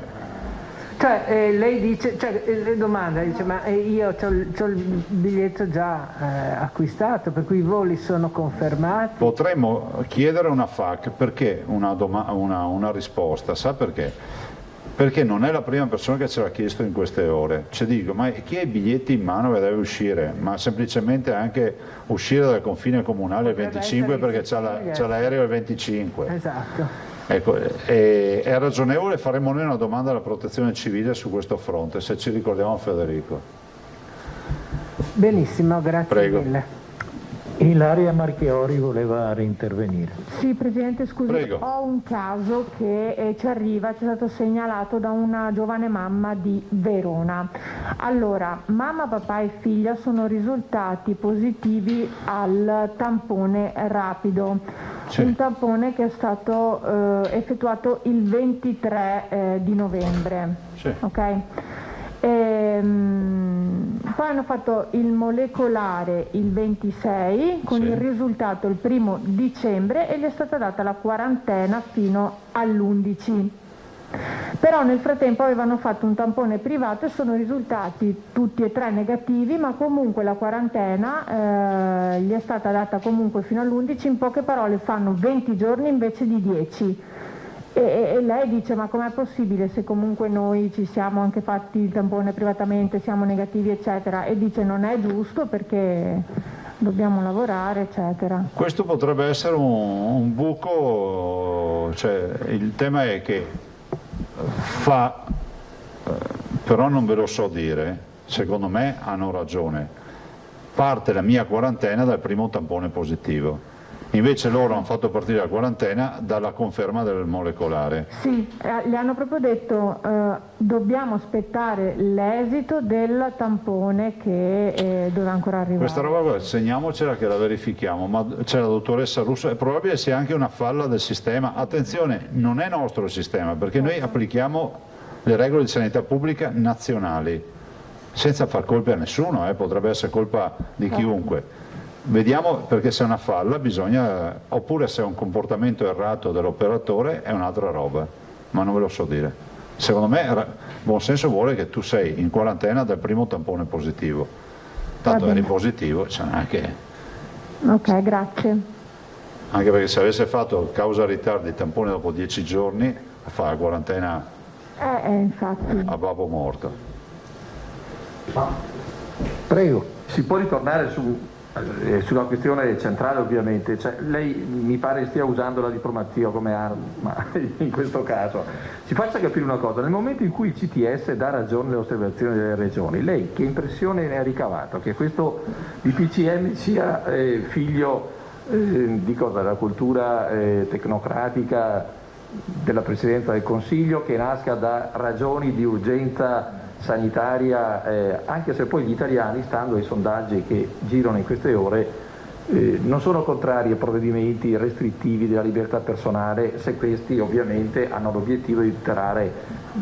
Ma questo non è ma l'aspetto dei 3 giorni non è restrittivo della persona, cioè non è utile alla causa. Ma su questo perfettamente. Il resto sì, ve l'ho detto io prima, il resto delle robe uno può dire di qua, di là, cioè fare discussioni di lana caprina, ma il tema c'è. Su questi 3 punti, guarda, quando io ho visto il CTS ho detto ben venga, perché così non verrà data una lettura politica, perché io mi sono sempre guardato bene a fare polemica politica su questo argomento qua. E allora, se capitasse a me che il mio CTS mi dice guardate è accaduto con i tamponi, no? Ho detto fermate tutti, sentiamo, confrontiamoci. Cioè il CTS o è, come si può dire, il cenacolo del sapere, certo, ed è del nostro faro che indica la via dal punto di vista scientifico, o non lo è. Quindi siccome lo è, abbiamo capito fino ad oggi, se fossi io al posto loro, fermiamo un attimo, capiamo, non è un'onta prendere atto che forse c'è un aggiustamento da fare. Questo lo dico, no? Per questo non voglio neanche, perché mi rendo conto che poi, cioè, capite, è come essere in mezzo agli reticolati e agitarsi, bisogna stare fermi un attimo e cercare di tirarsi fuori pian piano, no? Ecco, l'ultima cosa, se mi è consentito, ieri sera la RAI ha fatto vedere alcune immagini da Legnago, se non ho visto male, con alcuni ricoveri in un ospedale montato da tenda. Ecco, quella è un'emergenza del tutto straordinaria nelle nostre strutture, e ci può spiegare?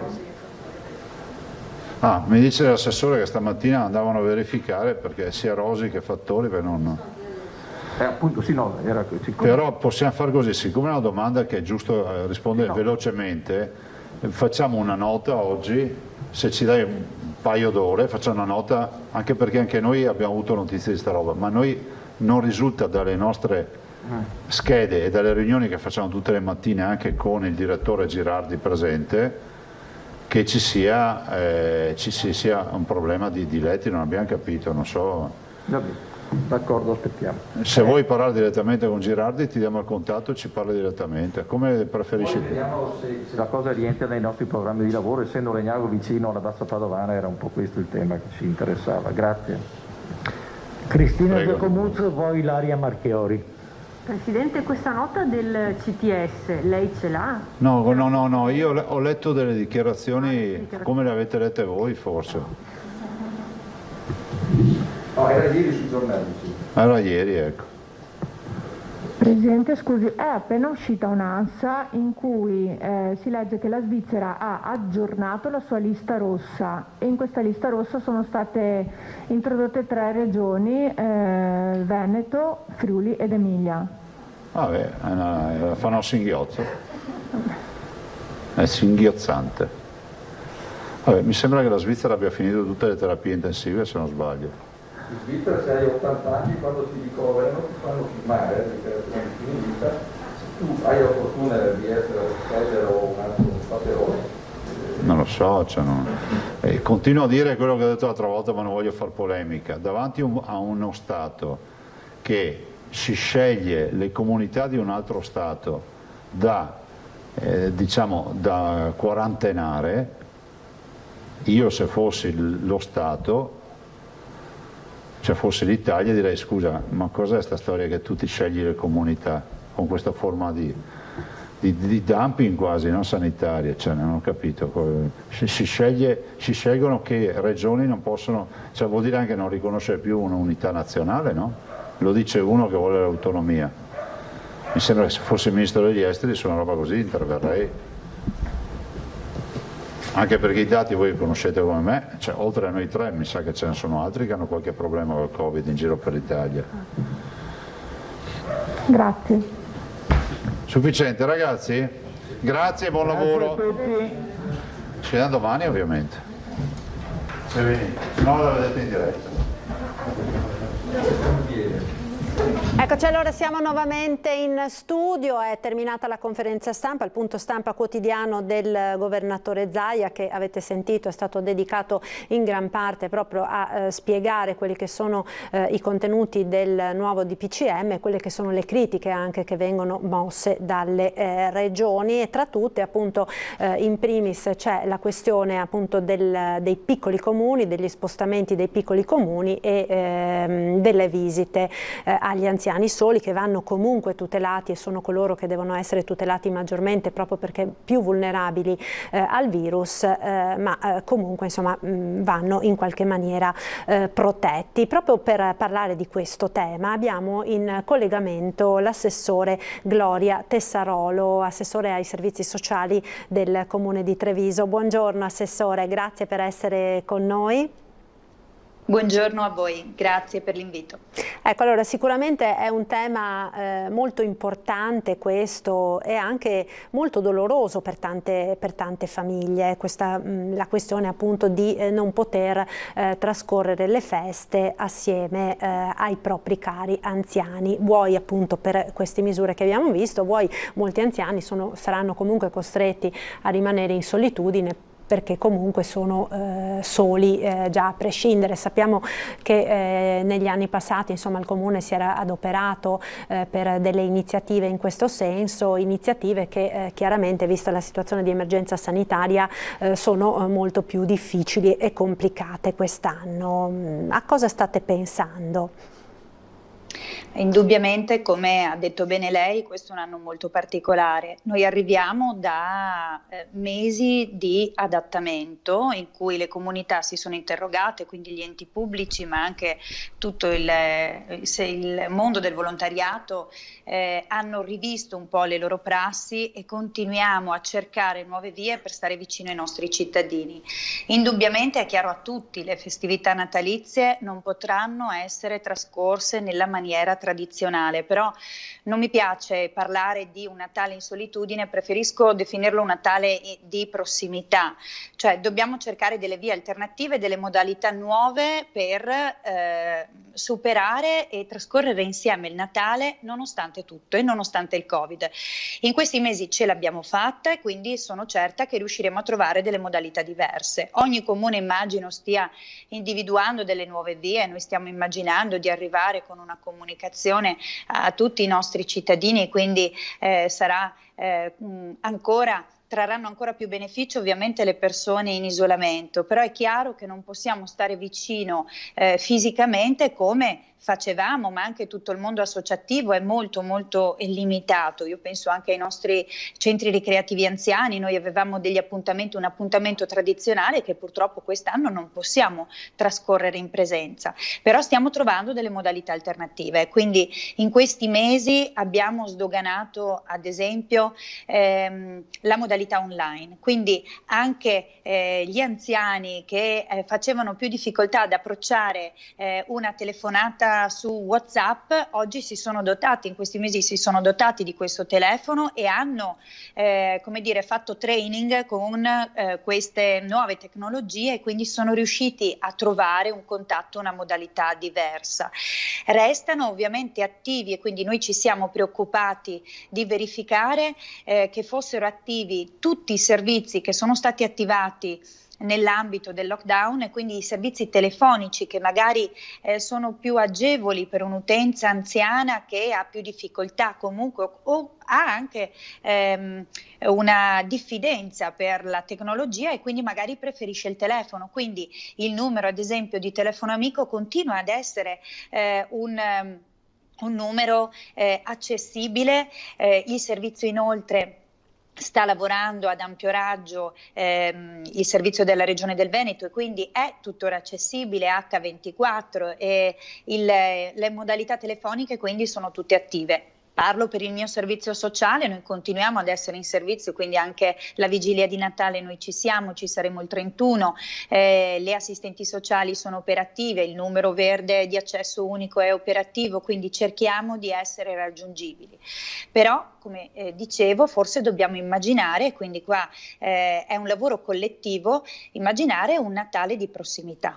Quindi... Ecco, che cosa significa, Assessore, un Natale di prossimità? Perché prossimità richiama anche la vicinanza, no? Quindi vicinanza che però abbiamo visto non è possibile tra persone non conviventi o comunque deve essere limitata al massimo per le ragioni appunto che tutti conosciamo, anche proprio per tutelare maggiormente i nostri anziani. Che cosa significa quindi questo Natale di prossimità a cui lei sta pensando? Credo sia importante che i cittadini inizino a prendersi cura della propria comunità. Parlo del proprio vicino di casa, del dirimpettaio nel proprio pianerottolo. Non intendo un contatto fisico necessario, anzi, perché posso capire soprattutto che ci sono delle difficoltà, soprattutto con l'utenza anziana, dobbiamo tutelarla. Però una telefonata al vicino per sapere se ha bisogno di qualcosa, oppure per passare 5 minuti al telefono e fargli sentire la propria voce, piuttosto che il panettone lasciato all'anziano che sappiamo essere solo. È importante riattivare quella rete di rapporti e relazioni pur con tutte le precauzioni che oramai ci siamo abituati ad avere, quindi l'attenzione, il dispositivo, la mascherina chirurgica indossata, il distanziamento di almeno 1 metro, però cominciamo a guardarci attorno, cioè il Natale è anche il senso vero del Natale, se vogliamo, no? La festività natalizia è prendersi cura ed avere l'attenzione per chi ha più bisogno di noi, e quindi magari anche se abbiamo dei genitori molto molto lontani e non riusciremo ad attraversare le regioni, per chi appunto ha una distanza molto importante da riuscire ad attraversare e non può farlo, ecco, magari prendendosi cura invece dell'anziano di fronte a casa propria è un modo indiretto per star vicino anche ai propri cari. Se qualcun altro dall'altra parte della provincia lo farà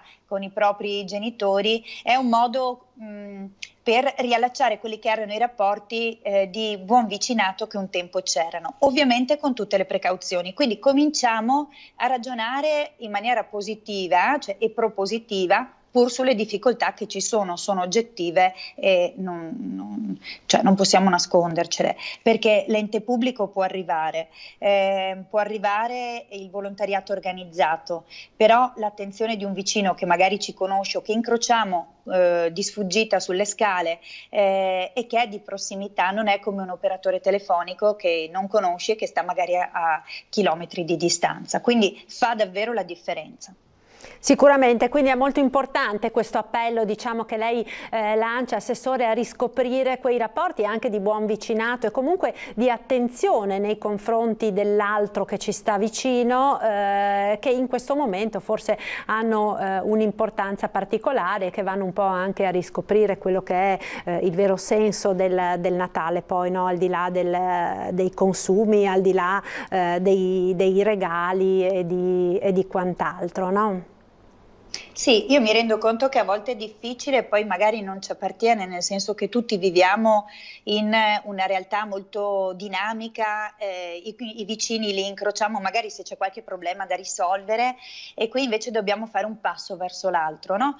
Alle volte siamo anche un po' diffidenti, no? Mi scusi se la interrompo, Assessore, alle volte siamo anche un po' diffidenti perché purtroppo una delle cose brutte di questo, tra le tante, di questa pandemia, c'è anche la diffidenza nei confronti dell'altro, si cerca di evitare l'altro perché si ha paura che magari possa contagiarci in qualche maniera, quindi c'è anche una diffidenza, si è portati a non parlare con il vicino di casa, a chiudersi dentro, a evitare anche quei rapporti umani che prima c'erano.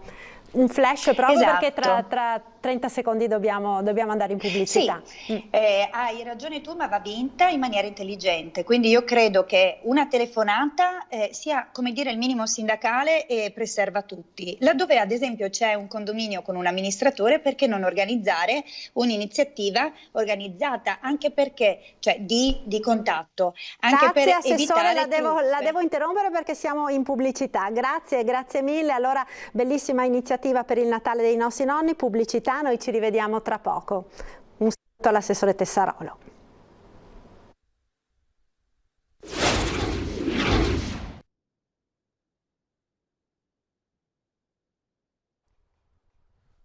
Eccoci nuovamente in diretta con la nostra edizione straordinaria del telegiornale. Apriamo ora una pagina sul bellunese. Vedo già collegati con noi via Skype Walter De Cassan, presidente di Federalberghi, e Roberto Padrin, presidente della provincia di Belluno. Buongiorno, grazie per essere collegati con noi. Allora, abbiamo sentito quelli che sono, quella che è l'architettura, insomma, del nuovo DPCM, di quelle che saranno le limitazioni nel periodo delle vacanze di Natale, limitazioni che vanno a pesare non poco su tutto quello che è il sistema turistico della nostra montagna. Walter De Cassan, insomma, alla fine gli alberghi potranno restare aperti, compresi i ristoranti degli alberghi, tranne che per il cenone di Capodanno con la cena servita nelle camere.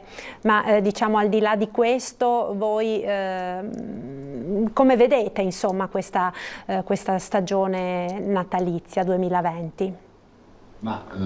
Buongiorno a tutti intanto. La vedo malissimo, purtroppo. Anche questa volta si è dimostrato che il turismo è sempre il grande dimenticato da parte della politica italiana. Il grande dimenticato perché ci si accorge del turismo solo quando ad agosto gli alberghi sono pieni. Ci si accorge solo adesso che questa crisi sta mettendo in ginocchio tantissime aziende. Io stesso ho deciso ieri sera ho deciso di non aprire per le feste di Natale, perché la situazione è talmente complicata, talmente complessa. C'è in più il problema, che, a parte che gli impianti chiusi, in più aggiungi il dettaglio che tanti alberghi in provincia di Belluno hanno centri benessere, saune, piscine, bagno turco, eccetera, non potranno essere utilizzati. Quindi non abbiamo nemmeno un piano B da poter utilizzare per far passare anche le giornate ai nostri clienti, perché c'è poco da fare. Gran parte della gente, tanti venivano per sciare, ma tanti venivano anche non per sciare sotto le feste di Natale. E questo comporterà davvero un contraccolpo molto forte a quella che è l'industria turistica della provincia di Belluno ed anche delle altre stazioni di montagna. Ecco, quindi lei ha deciso di tenere chiuso l'albergo nelle vacanze di Natale. Quanti altri albergatori stanno pensando di fare la sua stessa scelta in queste ore? Ma a dire il vero non lo so, se devo essere sincero, anche perché sono 20 ore scarse che è uscito il decreto, per cui non ho avuto nemmeno il tempo di sentire gli umori in giro, anche se non c'è di certo gran bisogno di sentire gli umori, perché gli umori non sono di certo dei migliori, anche perché le feste di Natale sono un periodo di cliente ad ampia disponibilità di spesa e questo non modifica nulla, forse, cioè modifica qualcosa sulle presenze, però modifica tantissimo sulla percentuale dei fatturati rispetto al resto della stagione. È chiaro, non sono solo giorni, ma sono giorni particolarmente pesanti, ovviamente, per quanto riguarda gli introiti della stagione. Volevo ora sentire il presidente della provincia di Belluno, Padrin, che è anche sindaco di Longarone, eccolo qui, ora lo vedo, che vive un po' entrambi gli aspetti di questa questione, no? Da un lato quindi l'economia, il turismo, questo elemento così fondamentale ed importante per la nostra montagna, dall'altro anche le difficoltà della situazione appunto sanitaria che stiamo vivendo. Proprio di ieri la notizia della chiusura dell'istituto comprensivo di Longarone a causa del dilagare dei contagi, quindi insomma sono due facce della stessa medaglia che sembrano in contrasto l'una con l'altra. È possibile trovare una convivenza, Presidente? Ma penso che sia una situazione difficile per tutti. È chiaro che io mi rendo conto e sono vicino all'umore del mondo degli albergatori, del turismo bellunese e della montagna, perché questo è un colpo durissimo, perché questo era il periodo, diciamo così, più significativo ed importante dell'anno, e quindi tenere chiuse queste strutture, chiusi gli impianti sciistici, questo è un duro colpo che sicuramente va ristorato. Adesso è chiaro, parliamo tutti di questi ristori, rendendoci conto che non arriverà sicuramente quanto queste attività riuscivano a guadagnare durante questo periodo. Quindi è una situazione molto molto difficile, cui dovremo sicuramente tutti insieme cercare di mettere mano, cercando di trovare quelle risorse che oggi i privati perdono, ed sono somme ingenti, perché questo settore è di centinaia di milioni di euro, quindi devo dire che è una situazione che io comprendo e che mette a dura prova anche dal punto di vista psicologico, non solo economico, queste attività. Dall'altra, come giustamente diceva lei, c'è il tema sanitario. Io ho appena adesso ricevuto l'elenco dei positivi nel mio comune, siamo passati dagli 84 dell'altro ieri, anzi 82, ai 98 di ieri e ai 112 di oggi. E quindi vuol dire che stiamo crescendo in maniera esponenziale. Abbiamo cercato di fare adesso dei tamponi un po' a tutti i ragazzi delle scuole e stanno emergendo casi di positività in praticamente tutte le classi. Questo da un lato mi conforta, nel senso che quando chiudi le scuole, dopo ovviamente ci sono genitori che la prendono con responsabilità, altri che ovviamente non comprendono e quindi sono disposti subito ad attaccare e a usare anche termini che fanno star male, devo dire la sincera verità, non capendo che l'unico fine che noi abbiamo è quello di tutelare la salute loro, dei genitori, dei nonni, degli insegnanti, del personale delle scuole. Cioè, queste scelte sono scelte che vanno a tutelare quello, ma soprattutto oltre a questo vanno a tutelare proprio il sistema sanitario, perché anche in provincia di Belluno il numero dei tamponi è talmente alto in questi ultimi giorni che i responsi sui tamponi molecolari vengono dati con distanze anche di 3-4 giorni, e questo ovviamente per chi magari è negativo significa stare in casa 3-4 giorni in più, e anche questo è un ulteriore disagio che viene creato. Però è chiaro che è un sistema che in questo momento è sotto fortissima pressione e fa fatica.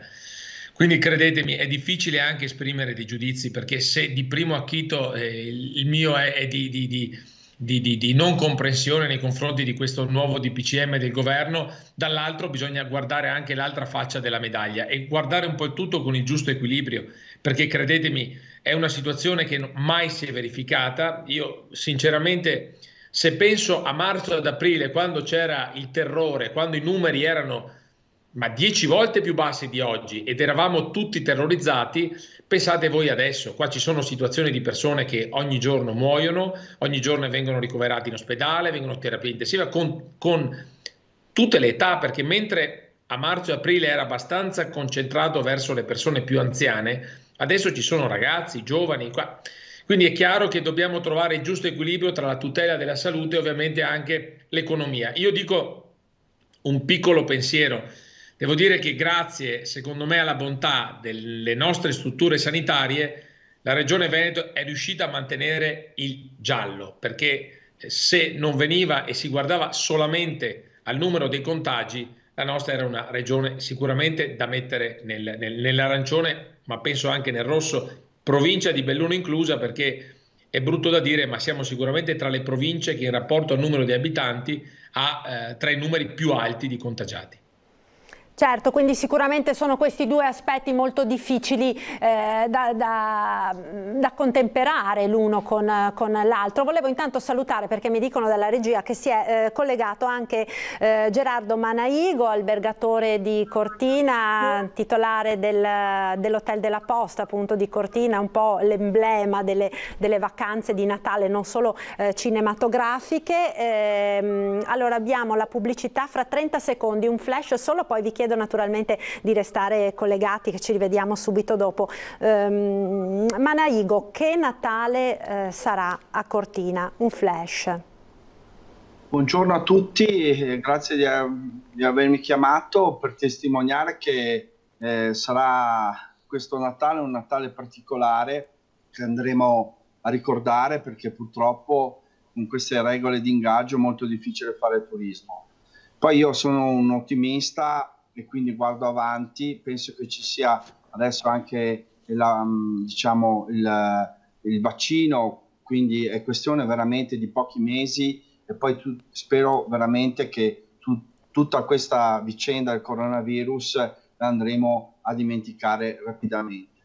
È chiaro che ci sono tanti lacciuoli, problematiche anche, è inutile far polemica, assurde, per cui veramente io che ho l'albergo aperto sono visto un po' come un temerario, ma come io ho chiuso fra i primi l'8 di marzo scorso, perché avevo capito l'entità della pandemia, credo che adesso, con tutti i controlli che abbiamo interni noi, con tutte le procedure Covid, con tutte le cose che abbiamo, i DPI come si chiamano, che abbiamo acquisito, possiamo garantire una vacanza sicura. Questo è importante. Ecco, allora restate con noi, Manaigo De Cassan e Padrin. Noi ora andiamo in pubblicità, vediamo prima le nostre previsioni del tempo, la pubblicità, poi ritorniamo a parlare della situazione appunto nella nostra montagna bellunese. A tra poco.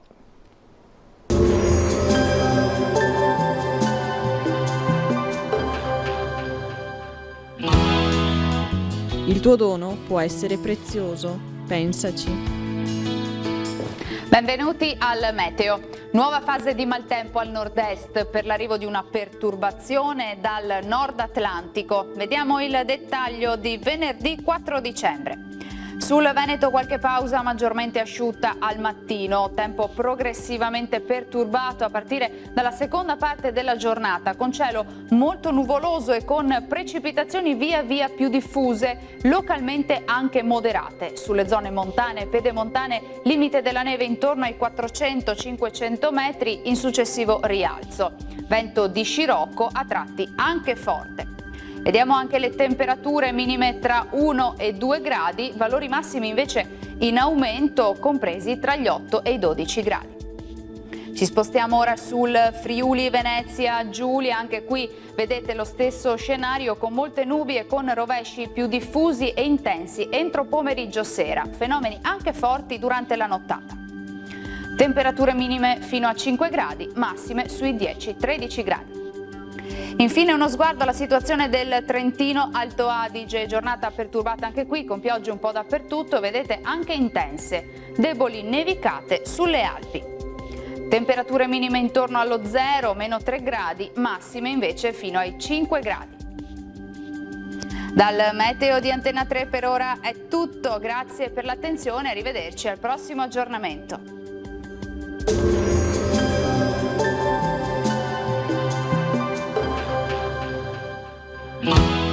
Quando vai a donare, porta un amico. Più siamo, più bene facciamo.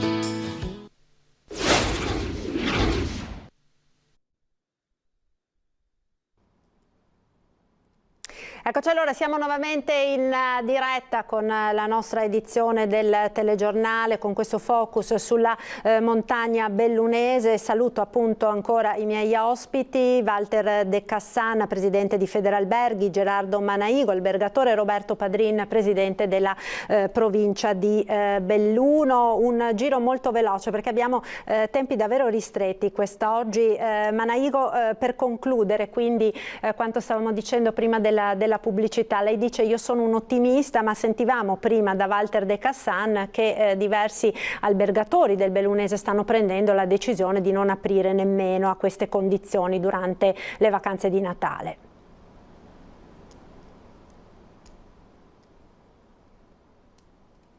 C'è qualche problema con l'audio di Manaigo? Non la sento? No. Ah, ecco, ora sì. Sì, non è una situazione favorevole.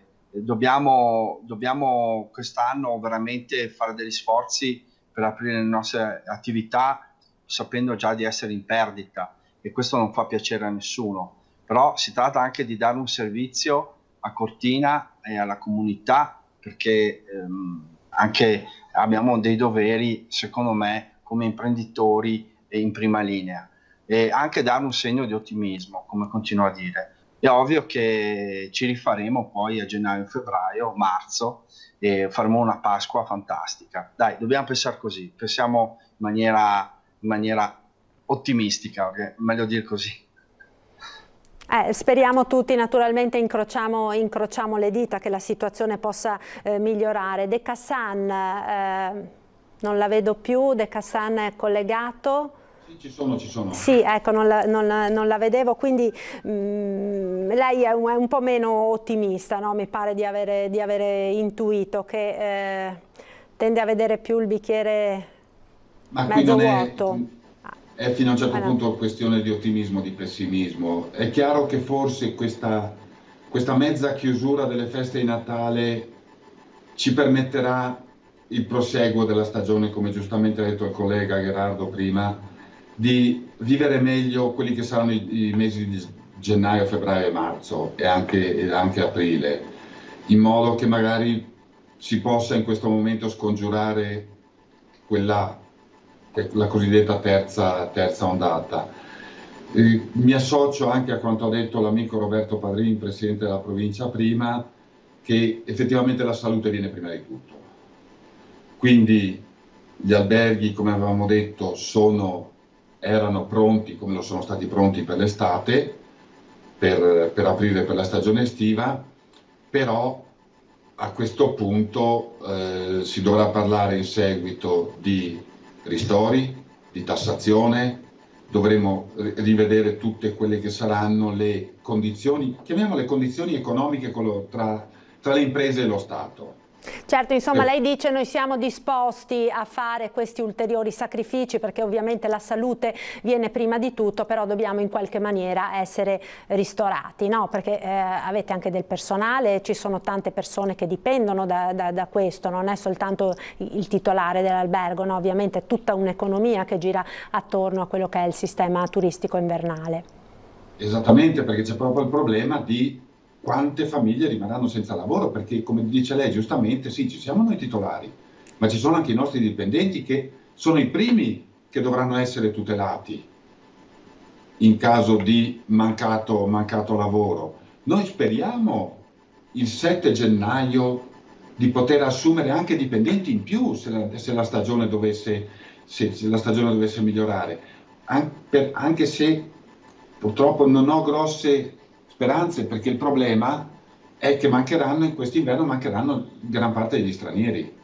E questo infatti sicuramente è uno dei problemi maggiori per le località turistiche invernali, ma l'abbiamo sentito anche ieri dal vostro presidente Michielli per quanto riguarda le città d'arte che si trovano veramente in una situazione disastrosa, no? in questo momento. Per concludere, allora Roberto Padrin, presidente della provincia di Belluno, che messaggio possiamo dare alla popolazione? Perché in questo momento siamo tutti un po' anche così confusi di fronte a questi messaggi, a questa situazione, il Natale che si avvicina, questo Natale comunque che sarà da chiusi in casa. Che messaggio vuol dare ai sicuramente sarà un Natale triste, sicuramente sarà più triste per chi in queste settimane ha perso le persone più care, e quindi penso che il primo pensiero vada proprio a queste persone qua. Noi abbiamo veramente il dovere di stare accanto e stare vicino, anche se non le riporteranno indietro, ma almeno portare la consolazione di sapere che qualcuno è vicino comunque a chi sta male, chi soffre, chi ha subito la perdita dei loro cari.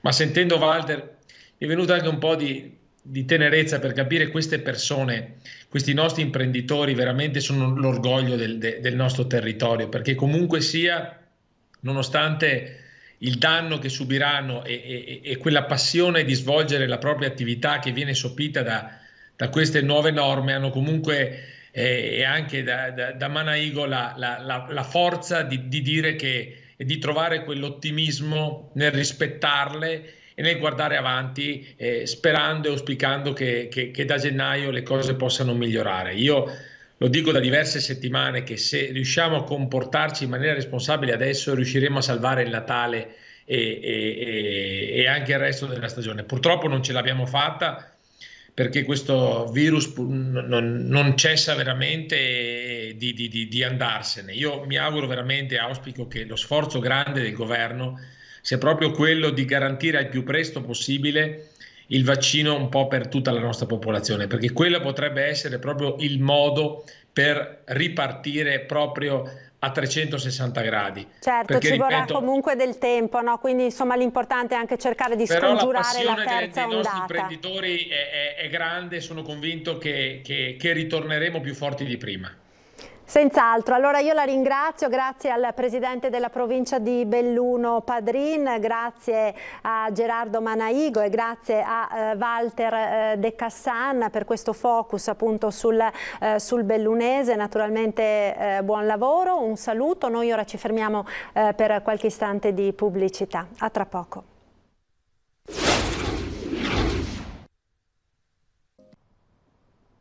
Eccoci, siamo nuovamente in diretta con il nostro telegiornale, ultima parte. Abbiamo ora in collegamento il senatore Andrea Ferrazzi del Partito Democratico. Buongiorno senatore, grazie per essere con noi. Abbiamo parlato in più round, diciamo, nel corso di questa diretta del nuovo DPCM del governo che è stato illustrato ieri sera dal Presidente Conte. Anche delle polemiche che si stanno sollevando, polemiche che tra l'altro hanno come dire, interessato anche la maggioranza di governo. Un gruppo di senatori di cui lei appunto fa parte ha firmato un documento contrario al divieto dello spostamento fra comuni. Perché e ora che cosa pensate di fare? Noi chiediamo all'interno del decreto, che condividiamo, diciamo, nella sua ispirazione di fondo, abbiamo chiesto con questa nostra sollecitazione di consentire di fatto alle persone sole di avere la possibilità nel giorno di Natale e di Capodanno e del Santo Stefano, del 26 dicembre, di essere visitate a casa, appunto in caso di solitudine e via dicendo, insomma, no? Perché sappiamo bene che quando ci sono comuni grandi, in Roma 3 milioni di abitanti quasi, fondamentalmente è molto più probabile che tutti i nuclei familiari di uno stesso ceppo familiare siano all'interno dello stesso comune. Quando invece siamo in presenza, come il Veneto con 500 comuni o in Piemonte con più di 1000 comuni, è molto probabile che appunto sono comuni talmente piccoli per cui le stesse gruppi di famiglia abitano in luoghi diversi, quindi abbiamo semplicemente chiesto e sollecitato che ci fosse un'attenzione per questa cosa molto particolare. Dopodiché è del tutto evidente che il provvedimento del governo è un provvedimento giusto e equilibrato, è un provvedimento che cerca di non buttare all'ortica tutta la fatica fatta dai cittadini, dalle famiglie e dalle imprese in questi ultimi 2 mesi per far fronte a questa seconda epidemia. Ecco, quindi in sostanza è anche quello che è stato chiesto dalle regioni, no? Perché molte regioni, abbiamo sentito prima anche il presidente del Veneto Zaia, che lasciava anche intuire che ci siano dei margini di trattativa su questo, delle possibilità, insomma, forse da qui al 25 di rivedere qualcosina per quanto riguarda appunto gli spostamenti tra i comuni. Ma stiamo parlando dell'iniziativa di cui lei faceva menzione prima, è un piccolo passaggio all'interno del decreto, stiamo parlando appunto solo del 25 e 26 del primo per la questione di cui parlavo adesso. Certo.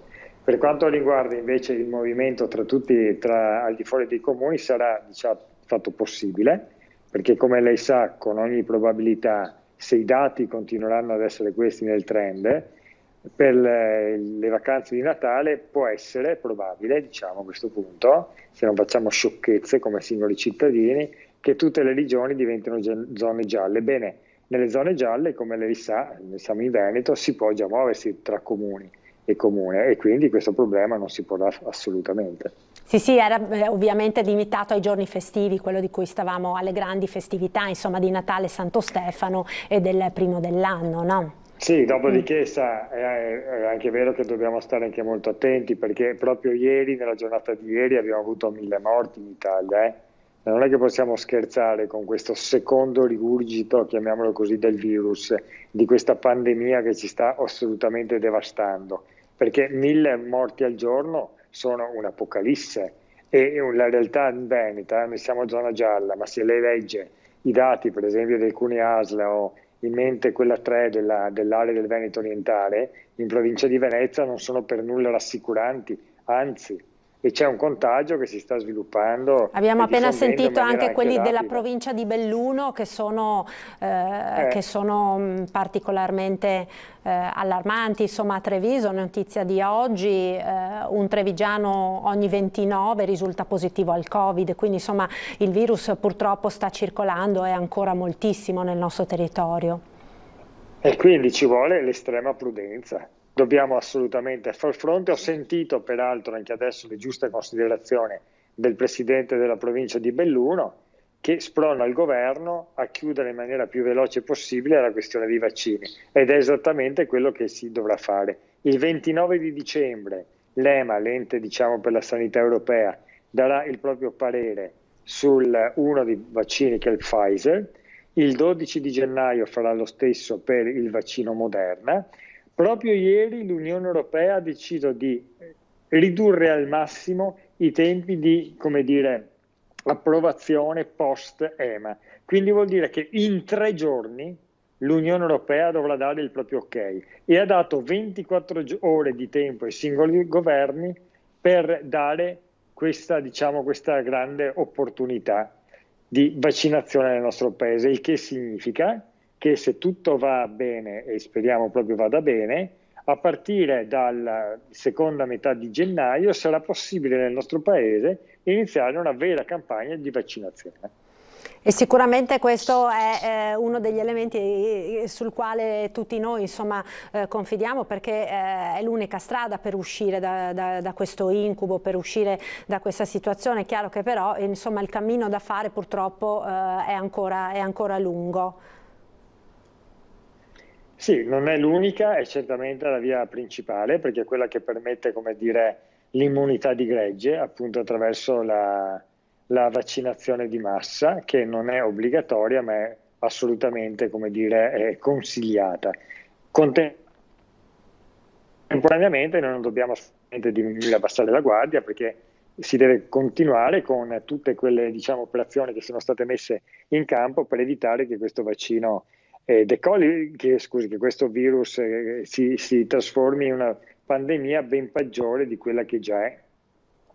Certo, sicuramente. Senatore, io la ringrazio per essere stato con noi. C'è anche qualche problema nel collegamento, abbiamo l'immagine che va e viene. Grazie allora per essere stato con noi, buona giornata naturalmente e buon lavoro. Grazie. Allora noi stiamo per concludere, abbiamo ancora pochissimi secondi. Volevo leggervi una notizia che è arrivata proprio questa mattina e ne parleremo poi diffusamente nel corso del TG di Treviso, in onda questa sera dalle 19:30, e riguarda l'aeroporto Canova, perché oggi Ryanair ha presentato assieme con Save il piano per diciamo la ripartenza, annunciando che appunto l'aeroporto Canova di Treviso sarà base della Ryanair già a partire dal 30 di marzo.